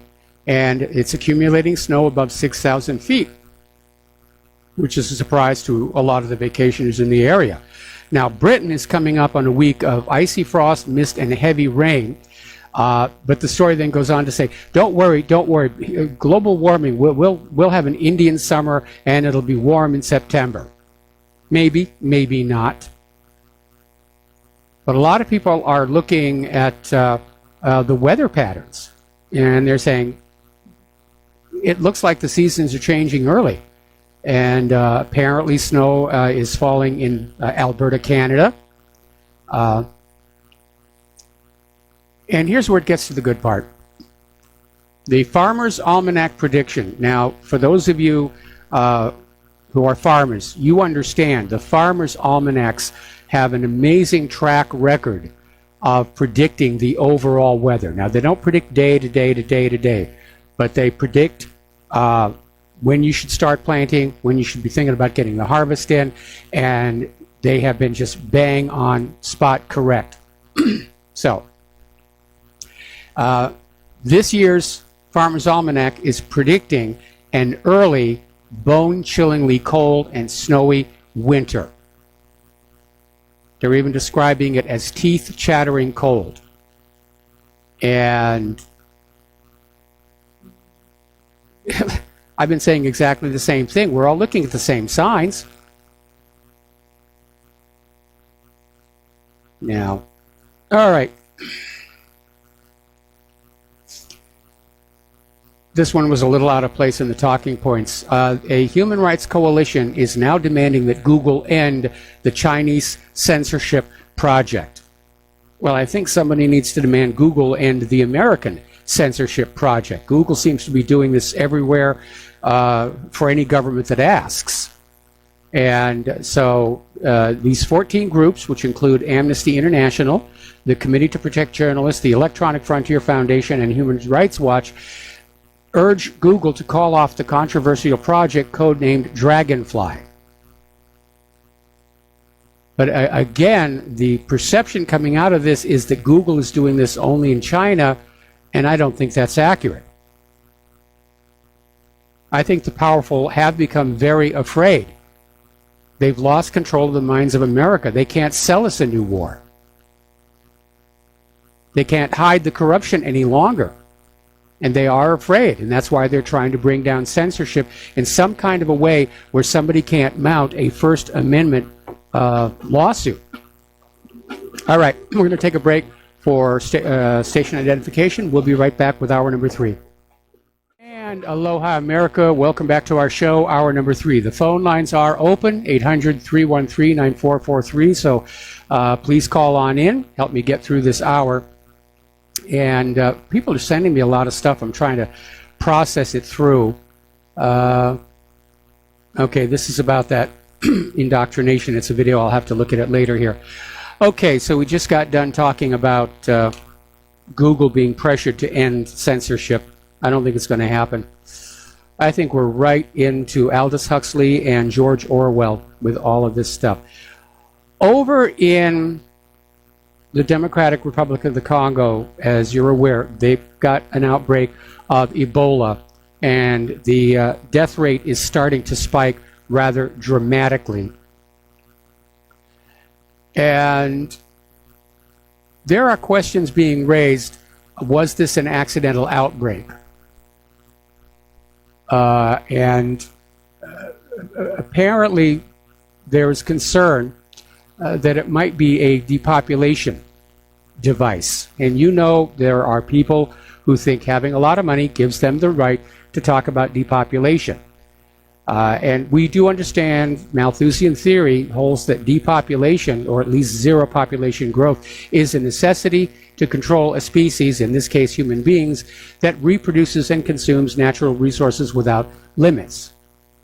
Now, this was a policy adopted early on by the communists, as far back as Marx and Lenin. And then you had Edward House, Woodrow Wilson, Kissinger, and Bill Gates, Al Gore, and so forth. And I understand there's a population problem. There always will be, because sex is much more fun than dying. But there are really only two ways to depopulate the planet. War is one answer, and disease is another. Now, the advantage of war is that you get to decide who dies. The disadvantage of war is that not much is left for those who are still alive, unless you're using neutron enhancement weapons. Disease is another. But diseases have been indiscriminate. They go after everybody. But there has been talk about ethnically sensitive pathogens going back for several years now that were developed where you could drop these germs onto a country and only people of a certain ethnicity would get sick and die. Whether that's really out there or deployable, we don't really know. But there have been questions about Ebola ever since it first emerged. Nobody has ever found a natural reservoir for it. They don't know where it comes. Now, it's a single-strand RNA filovirus. It mutates quite a bit because of the way RNA falls back on itself and loops it around. But this article appearing in Zero Hedge is raising the possibility, is this the start or at least an experiment in depopulation using Ebola in Africa? To which I would add, look at all the other Ebola outbreaks that took place in Africa. They were always in these very, very remote places, hard to get out of. So it was contained until it burned itself out. There was only one time when somebody got from an infected zone to a city, and that was this nurse Mayinga who got into Kinshasa. But by the time she reached the city, all of a sudden she was non-infectious. Now this Ebola seems to have a lethality rate somewhere around 50, 60%. So it's not the Mayinga strain, which was 98%. And they're all over the place with this thing. The Ebola restin virus is absolutely harmless to humans, but it will wipe out monkeys. So, is somebody implementing National Security Study 2000? We know a lot of very powerful people think that there are too many human beings on this planet, including the ones who put up the Georgia Guidestones.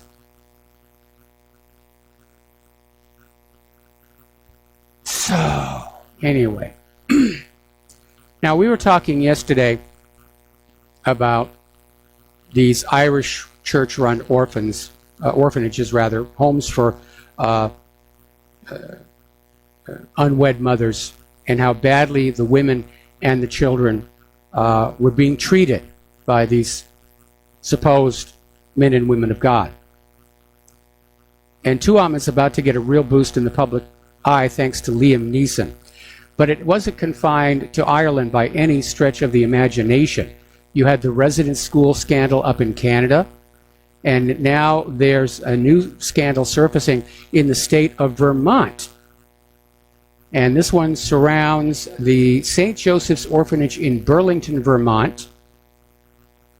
And it closed down in 1974, but some of the children who lived there from the 1930s through the 70s have come forward to just talk about horrific torture, sexual abuse. In one case, a witness, Sally Dale, claimed that she saw a nun throw a boy to his death from an upper window. So what the heck is going on with this stuff? I don't understand it. First of all, I don't understand how anybody can be cruel to a child. And second, I don't understand how people who purport to be the earthly manifestation of the ultimate moral authority of the universe can behave like this. There was an HBO documentary that came on out a while back, maybe it's still searchable, and it was Max Mea Culpa, Silence in the House of the Lord. And it was about this home for deaf children, where the children were being abused. And the children couldn't tell their parents what was going on because the parents didn't know sign language. We're going to do a shout out now to our on-air affiliates who are just now rejoining our network. And we're going to take a phone call from Fred in Arkansas. Aloha. Welcome to the show. What's on your mind? Okay, thank you very much, sir. I would like to rant for a couple of minutes about the city of Chicago and how the city of Chicago got to where it is right now. Rant away. Would that be okay? Rant away. All right. I'm going to take you all the way back to the year 1960, and let me explain what Chicago was like in 1960. Up until about 60, black people stayed in their own neighborhoods. We had sort of like a de facto segregation policy where people just, went where they were very welcome, and they just sort of stayed in their own locations. And in fact, when Daley was the mayor, he used to talk about black people. He would say the denizens of the south side of Chicago. So it was kind of blatant, but I mean, that was the general thinking. Now, at that time, the Chicago public school system was financed out of taxes from a business neighborhood downtown called the Loop. So in other words, if you owned a business in the Loop and it was all big box stores, their local taxes would go to keep the schools in operation in Chicago. And so at that time, up until about 60, the schools were very, very well financed. They were just gorgeous places. The teachers made wonderful salaries, and they all got good pensions. Now, beginning in the early 1960s, Hollywood started to make movies called blaxploitation films. Yeah, I remember that. And that basically it's any movie that stars Pam Grier. And I remember one of the films I saw her in, she picked up a bar stool made out of wood and smashed it against a white woman for no specific reason. She was just demonstrating black rage, and the bar stool fell apart and the woman collapsed to the floor. So that was a typical blaxploitation movie, and they all starred Pam Grier. Now, what happened is when those movies started to make it to the movie theaters, for some strange reason, the people who owned the movie theaters in downtown Chicago started featuring those films. So what happened then is black people came out of their neighborhood and they went to the downtown community to watch these horrible films where they would all get psyched up about being violent towards white people. And the crime rate in downtown Chicago just skyrocketed. And it got to the point where white people were afraid to go downtown to buy anything. So the state of Illinois, their remedy was they erected a huge office building at one end of the Loop, the downtown shopping area, and they figured, well, it'll fill up with people on salaries, and they'll go out and they'll buy from the big box stores, and it'll save the Loop tax base. Well, it didn't work. The black on white violence was so fantastically intense that all of the big box stores emptied out. And as a result of that, the Chicago public school system just recently, not recently, but I mean, they've been in collapse for quite some time. So I know as a general rule, it seems like you want to blame the banks whenever there's a big failure, but Chicago was crashed by black on white violence. And of course, that petered out, it sort of like it drifted out to the rest of the state, so that all of the Illinois state employees basically have lost their pensions. And it has nothing to do with predatory banking, it's black on white violence. And right now in the Chicago public schools, there's a fantastic number of drug crimes, shootings in high schools, just things that I went to a Chicago public high school, and I used to shoot a .22 caliber rifle in the basement, every other month or so. And that's just, there's no such thing as having a firearm in a Chicago public school anywhere. So it's not predatory banks. Chicago was wealthy up until 60, and the state was wealthy. That's why the state employees went away from Social Security, and they got into state retirement programs, because Chicago was just, and the rest of the state was just flush with money. And it was all destroyed by black violence and these blaxploitation films. So please, you know what I'm saying is, you shouldn't blame all of the financial crashes on the banks, because very often things like this happen because of the cities are just unlivable. Now, wait, I'm almost done, but I want to make one more comment. The question is, why did I call in today? And I'm going to tell you why.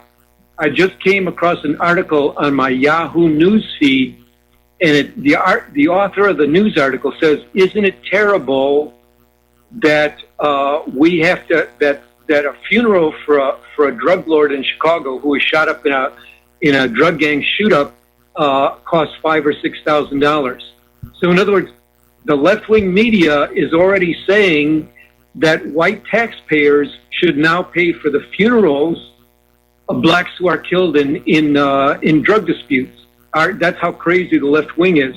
Now, I'll tell you what, my remedy is, if it was up to me, every time there's a drug shootout and blacks end up in the hospital, I think we should take a close look at their driver's licenses, and we should deduct the hospital costs from their EBT cards all their federal welfare programs. So that's what I would do. I would punish a high crime neighborhood by basically saying, okay, the hospital bills are going to be subtracted from your federal welfare benefits, and your benefits are going to go down until you stop committing all this crime.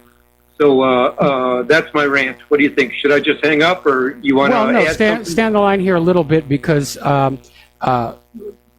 one thing that I find fault with is that you narrow down on just trying to say it's all black violence and the black exploitation movies, when I think the issue is a lot more complex. And first of all, I haven't said it's just the banks and our private central banking that is responsible for the economic downturn, not just in Chicago, but across the entire country.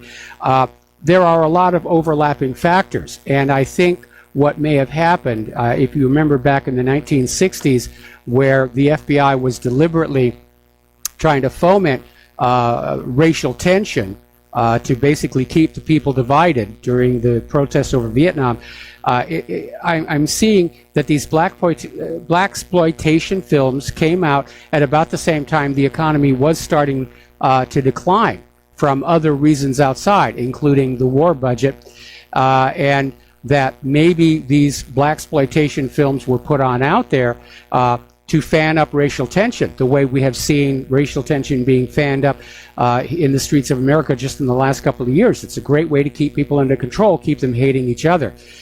So knowing Hollywood's close relationship with the federal government, I don't think it's just a coincidence that that was happening, and I don't think it was just a coincidence that they were bringing those movies into the loop, which does seem to be a catalyst for having brought these two disparate groups together and triggering more and more of the violence. But you're absolutely right. Your chain of logic from that point forward is that, yeah, when you start getting a neighborhood going into decline, it's going to go all the way into decline. People who are making money, people who've got the means, they're going to leave. They're going to go someplace else. And we're seeing that a lot all across the United States, where there's a lot of what's so-called white flight out of the major cities and into the nation's rural areas. So I agree with most of what you said, except that I think there were probably some other factors involved as well. Okay, well, let me add two more facts about black males. One is that a black male who marries a white woman is about 12 times more likely to murder his wife than a white guy married to a white woman. And the other issue is that black males are about 10 times more likely to have AIDS than white males, and they're about half the AIDS population. Now, okay. Let me tell you what AIDS is costing. Fred, this seems like a gratuitous smear and bash going on here, and these statistics have got nothing to do with the economy. So thank you very much for the phone call, and we're going to let you go here because you're going off on a tangent here. And I've read the statistics, we all have, but again, it's not always that simple. There's a lot of overlapping factors. Society is a very, very complicated machine. Okay, so the phone lines are open again, 800-313-9443.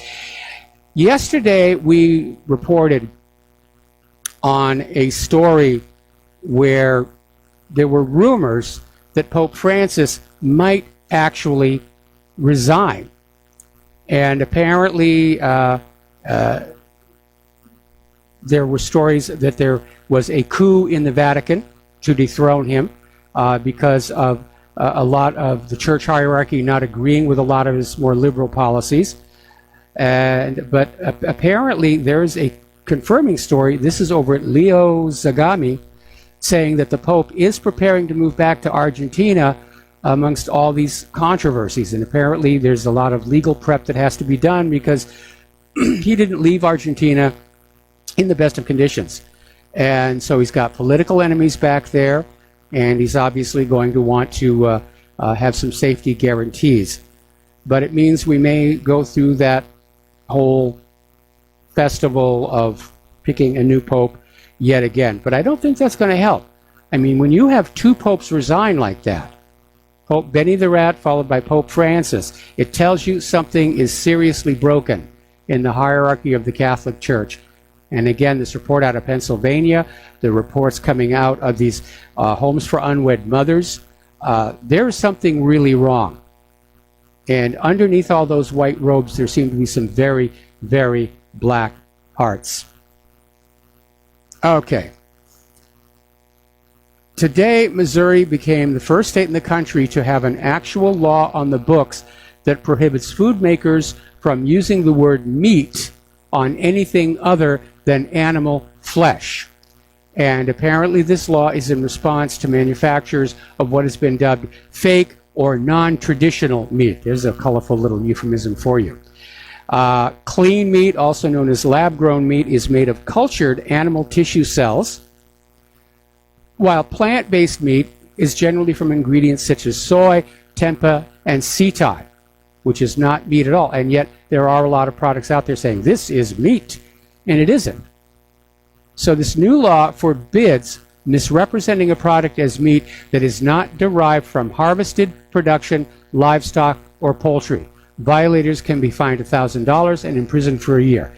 Not really enough teeth in there.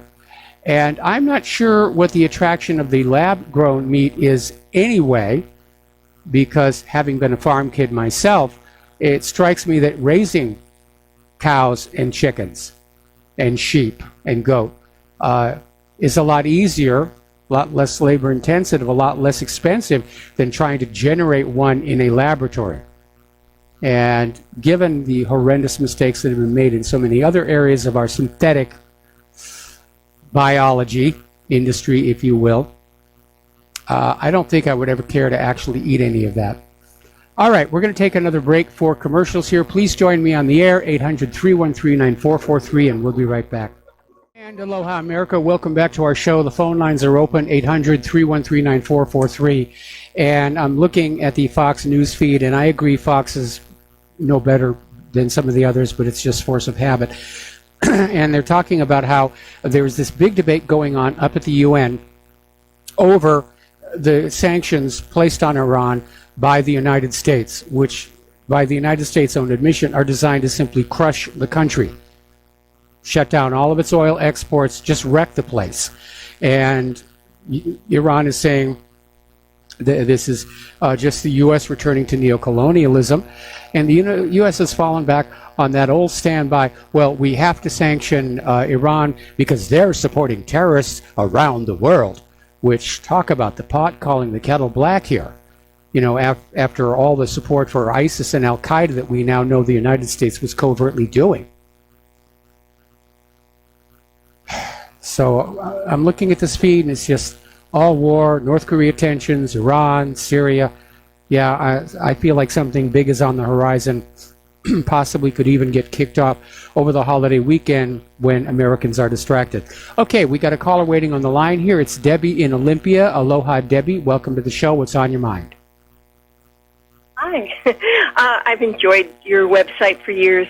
I don't get radio here, so anyway, I saw an article. I thought, oh, this is kind of right up your alley, maybe. It's about China withholding samples of viruses for the H7N9 avian flu. Yes. And China used to provide samples to the CDC, and they haven't done so for about a year. And I just thought, well, you might have an interesting take on that. Well, you know, I mean, there's been a lot of hostility building between China and the United States. There's the issue of Taiwan. There's the economic war that's going on. There's the issue with the South China Seas. And I would expect that China just doesn't particularly feel like cooperating with anything in the United States anymore. And it may just be as simple as that. I mean, these viruses are mutating on a fairly rapid basis anyway. But the last I heard, this latest avian flu outbreak, once again, did not turn out to be as bad as everybody claimed it was going to be. We were seeing it all over the corporate media. Oh, the flu is coming, get your shot. The flu is coming, get your shot. And but, yeah, unfortunately, China has a lot of technology that the United States really could use right now. And it's counterproductive to go on annoying them and just making them angry. Yeah, I agree. It's like we're going out of our way not to build trust. Yeah, that's very well put. That's exactly the way the U.S. is going. They're going the way of the bully. Do what we tell you or bad things will happen to you. And that's what they're trying to demonstrate again with Iran. Yeah. Oh, boy. Yeah, the Middle East, just just terrible.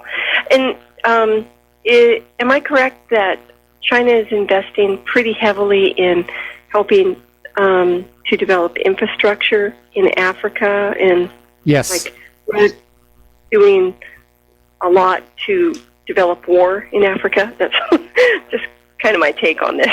You've got a good perception of it. I mean, Russia and China are making deals. They're making things. They're building. And the U.S. is just going around knocking everything down. It's almost like Donald Trump's plan to make America great again is to simply, smash all the other countries on Earth so they're less great. And it's a dumb way to do it. But if you really think about it, the United States doesn't really have a lot left to work with to make itself great again. We've allowed our manufacturing to decline over the last 30 years. We've destroyed our agricultural exports with this GMO experiment. The dollar hegemonic domination is coming to an end. We are an empire in decline. There's no two ways about it. And my fear is that this empire, somebody's going to say, we refuse to surrender, we'll just go out with a bang, and they'll start flinging missiles all over the place. Yeah, it's really messed up. I worry for my children's future, and they're adults. It's sad. But I appreciate the information you put out there. There aren't a lot of places where you get this variety of information. So, well, thank you. Happy birthday for tomorrow. Well, thank you very much here. And I worry for the future of the world and the world's children as well.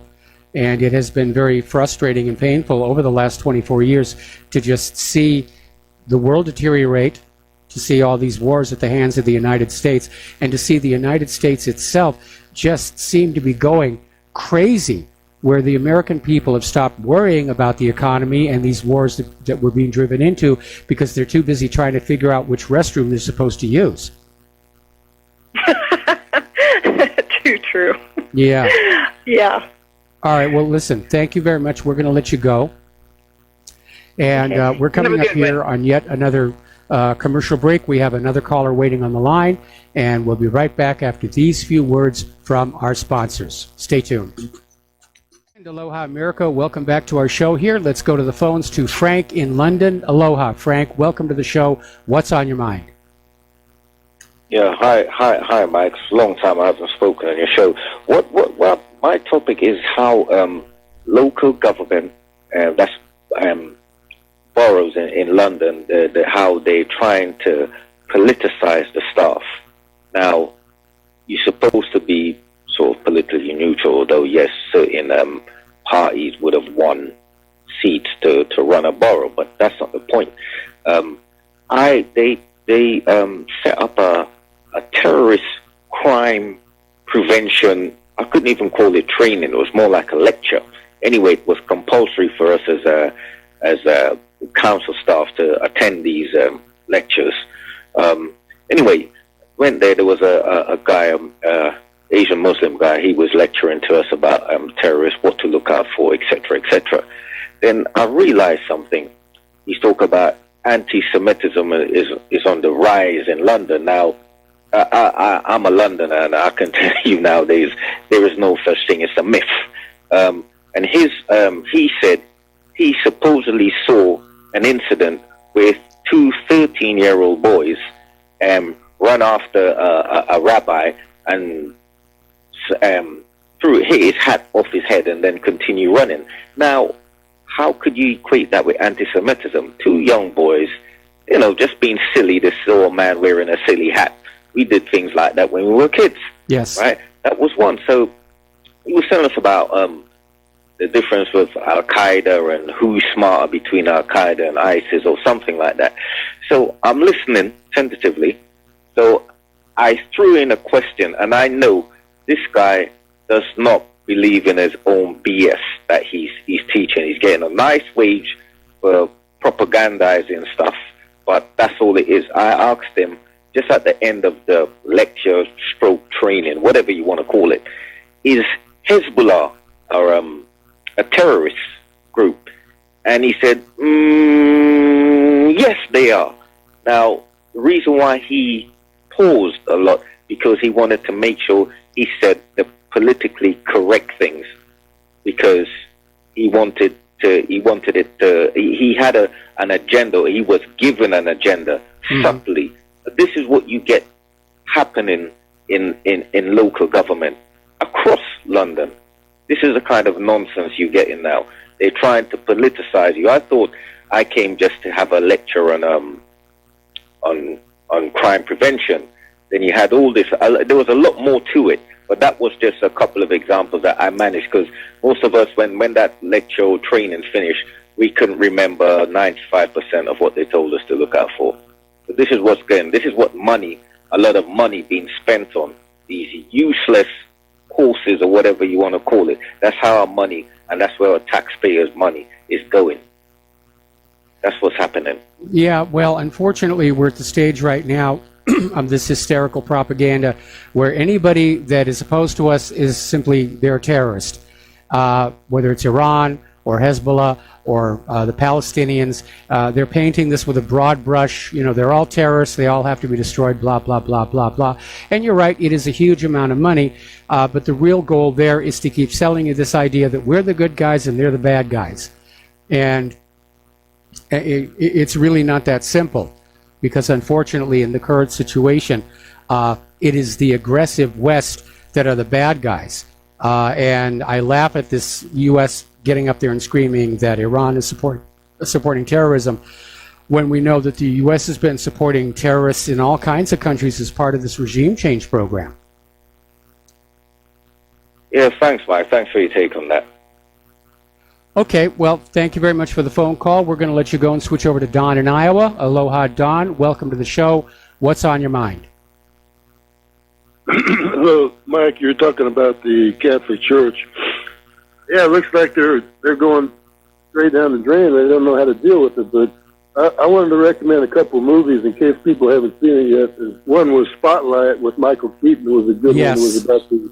Yeah, I've mentioned that many times on the air, and it's an excellent, excellent movie. And the other one is The Keepers, which is a documentary series. And this was even more incredible. It was about Baltimore, Maryland. There was a priest there. And remember, Maryland was originally the Catholic colony when it first started. Yes. The Catholic Church has always been very powerful. They're very much entrenched in Baltimore, especially back when this happened, like in it was in the 70s when she really fit in the late 60s when she. Anyway, what happened? The story.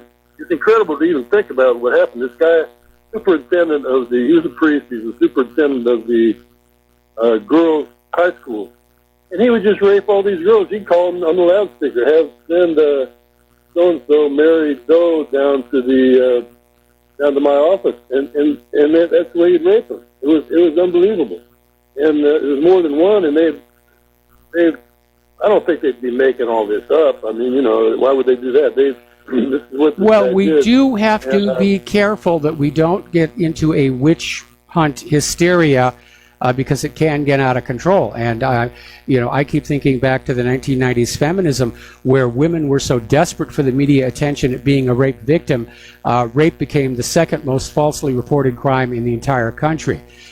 So we have to understand that Me Too runs both ways, because, women may want attention. They may see themselves as having their moment on TV. So we have to be careful. But unfortunately for the church, a lot of this stuff is documented, especially over at Tuam, where there are the remains of 800 children in that mass grave. That wasn't made up by anybody. That's not a special effect from a Hollywood studio. That's not somebody's little, rubber joke. That really did happen. And we know the same thing at the residential schools in Canada. So we do have to evaluate very carefully. But yeah, there's been a problem, and it's been a problem all the way along. And what has really changed is not that this is a sudden issue for the Catholic Church. They've been doing it all along. It's just that now, in the age of the internet and the independent media, such secrets cannot be kept from the public any longer, which is why they want to find a way to shut down the independent media. Yeah, they don't know how to deal with it because they're just old-fashioned. They've done things the same way, like burying it under a load of BS forever, and that doesn't work anymore. But going back to the keepers, it was eventually a nun got murdered. A nun was apparently going to blow the whistle on all these rapes and stuff. She was murdered, and that murder was never solved. And but I recommend that movie. It's a mystery. You don't have to. You might not believe the people who are saying they got raped. But it's a real life documentary where they're talking to all these people that are still alive, and I think it's a great series. I'll let you go, Mike. All right. Well, thanks an awful lot. And I'm not saying not to believe them. I'm just saying be very, very careful, because you can get this witch hunt hysteria overblown. There is something there. There has been something going on, and it's been going on for a very long time. And the Catholic Church, and by the way, it's not confined just to the Catholics. Other churches have these similar problems. But it just sort of became part of the background of what it was to be in the clergy, and they got used to it for century after century. But now it's out there, and they're going to have to adjust and adapt to the new reality, because it's not appropriate behavior. Okay, now you probably remember a guy by the name of, hang on just a second, I have to reset something. There we are. Probably remember a guy named Cody Wilson. Now, he became famous for designing a 3D printable gun. The first one was called the Liberator. It was named after the little rapidly produced, inexpensively guns dropped behind enemy lines into the French resistance during World War II. And it was very popular, and he was downloading the DefCAD files, and anybody could take these DefCAD files and 3D print a working firearm. And other additional firearms were then made available. And there was a big stink going on. Technically, they're not guns. It's just data, protected in theory by the First Amendment. And he was just giving them away through Defense Distributed. And he legally committed these prints to a public domain through a license from the U.S. Department of State. But now he's been ordered to shut down the DefCAD file repository by a federal judge in the Western District of Washington. So now Defense Distributed is selling their files online, because the judge's ruling in Washington was they can't give them away. Well, we're not giving them away anymore. We're selling them. So this won't last forever. They'll come back and take that down. But you know, in the age of the internet, they're out there already. Even if Cody Williams is not allowed to distribute them anymore, they're out there. They're on the dark web. People have got copies of these things all over. There's no taking it back. All right, getting on back to the international news. The Russian envoy to the United Nations is accusing the U.S. of basically choosing a neo-colonial course in Syria to basically get control of its resources. And yeah, that's what it's doing. In fact, if you remember that story we talked about in the first hour about a purported deal for the U.S. to leave Syria, included in that deal was a guarantee that American companies would get a big chunk of Syria's oil. And that's always been a major driver in all of these wars. It's not the major driver, but it's one of the major ones here. And this Russian envoy, Nabernzia, is saying it's true. This is neocolonialism, or I like to call it covert colonialism. In the original colonial period, countries would invade other countries and take them over and hoist their national flag. And that would say, this is now part of the British Empire, and this is now part of whatever. In this covert colonialism, the same exact thing is going on, except the flag of the United States does not get flown over the conquered territory because it upsets the locals. But the U.S. is going on out there, and they're trying to capture all these resources. primarily to shackle them to the U.S. dollar and keep this dollar hegemonic domination going. And that's what a big part of these wars are about, conquering all these nations and saying, you will sell and buy things using the U.S. dollar. So, alrighty, let's see. I'm just looking at a little data coming in on the computer. Because, all right, well, we'll just let that come up by itself. All right, so we talked about Cody Wilson, and we talked about apparently this Tom Fitton is making a big stink over this John McCain IRS scandal, because apparently IRS documents reveal that it was John McCain, or one of his staffers, who urged Lois Lerner and the Obama IRS to audit conservative groups so that they are financially ruined. Nice people here. All right, let's take another phone call. Richard in North Carolina, aloha. Welcome to the show. What's on your mind? Hi, can you hear me okay? I hear you just fine. I'm just mainly calling in to figure out how to call in. I apologize for that. And I guess I was successful ultimately. Yes. But I'll call in again when I have something intelligent to say. But I'm an old retired neuropsychologist, and I've been listening to your show now for a while, and I really want to thank you for it, because I listen to it religiously every day that I can, and you're really very great. Well, thank you. There are things you say that I might disagree with, here and there, but basically you're right on target. And so I want to thank you for what you're doing. And I did make a donation of $100 about 4 months ago, and I'll try to do the same as I can go along. I'm a Social Security person. I'm an old man. Okay, well, I appreciate all the help here, but please don't cut yourself short. And I never expect anybody to agree with me totally on everything. In fact, if anybody did agree with me completely on everything, I'd advise them to seek help.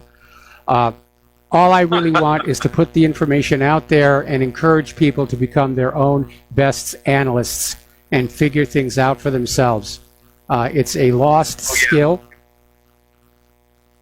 I agree. I started out on this little journey back in 1968 and then 1970 when I was at Kent State, and I was out there when the students were shot by the National Guard.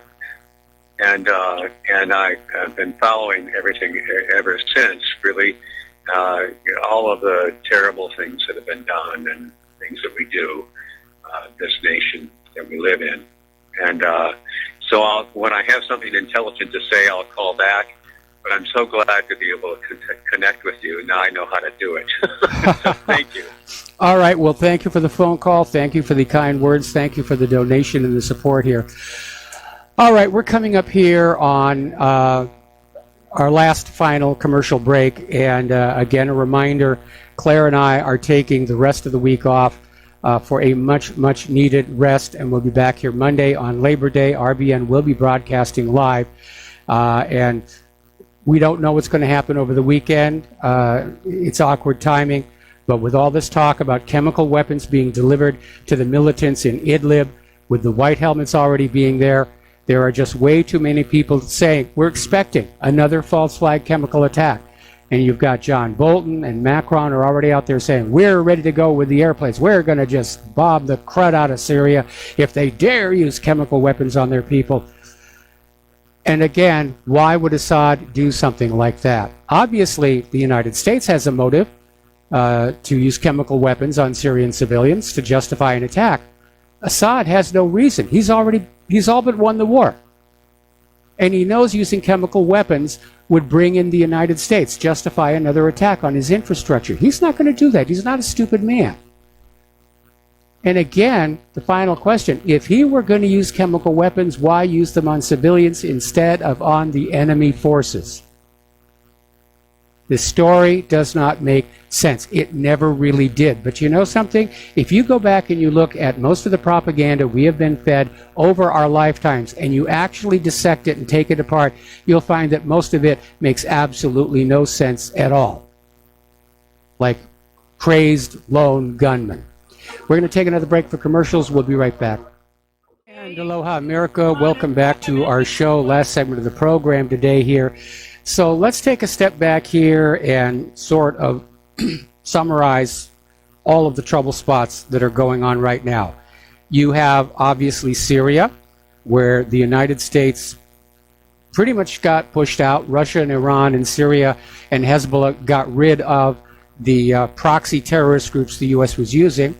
And now we're expecting there to be another one of these bogus false flag chemical weapons attacks on people, at which point the U.S. is going to launch another attack and go back into Syria. Whether it's going to be Idlib to create a corridor through which their pet terrorists can escape, or if they're going to try an actual attack on Assad himself, or maybe even both. That's one area where we have to keep an eye on. We had this story about how Saudi Arabia may shift their current war in Yemen, or at least part of it, over to Lebanon. That could really go on up. You have Iran, which is now saying they are in charge of security in the Persian Gulf and the Strait of Hormuz, and the Americans don't need to be there. We have not heard an American reaction to that yet, but I don't think it's going to be a pleasant one. I don't think the U.S. is going to say, oh boy, think of all the money we're going to save. Yeah, we're going home, thank you. Don't think that's going to happen at all. We have this continuing putting of pressure on Iran, which Iran is trying to play by the rules and go to the United Nations, and the U.S. response is basically, we're above the rules of the United Nations.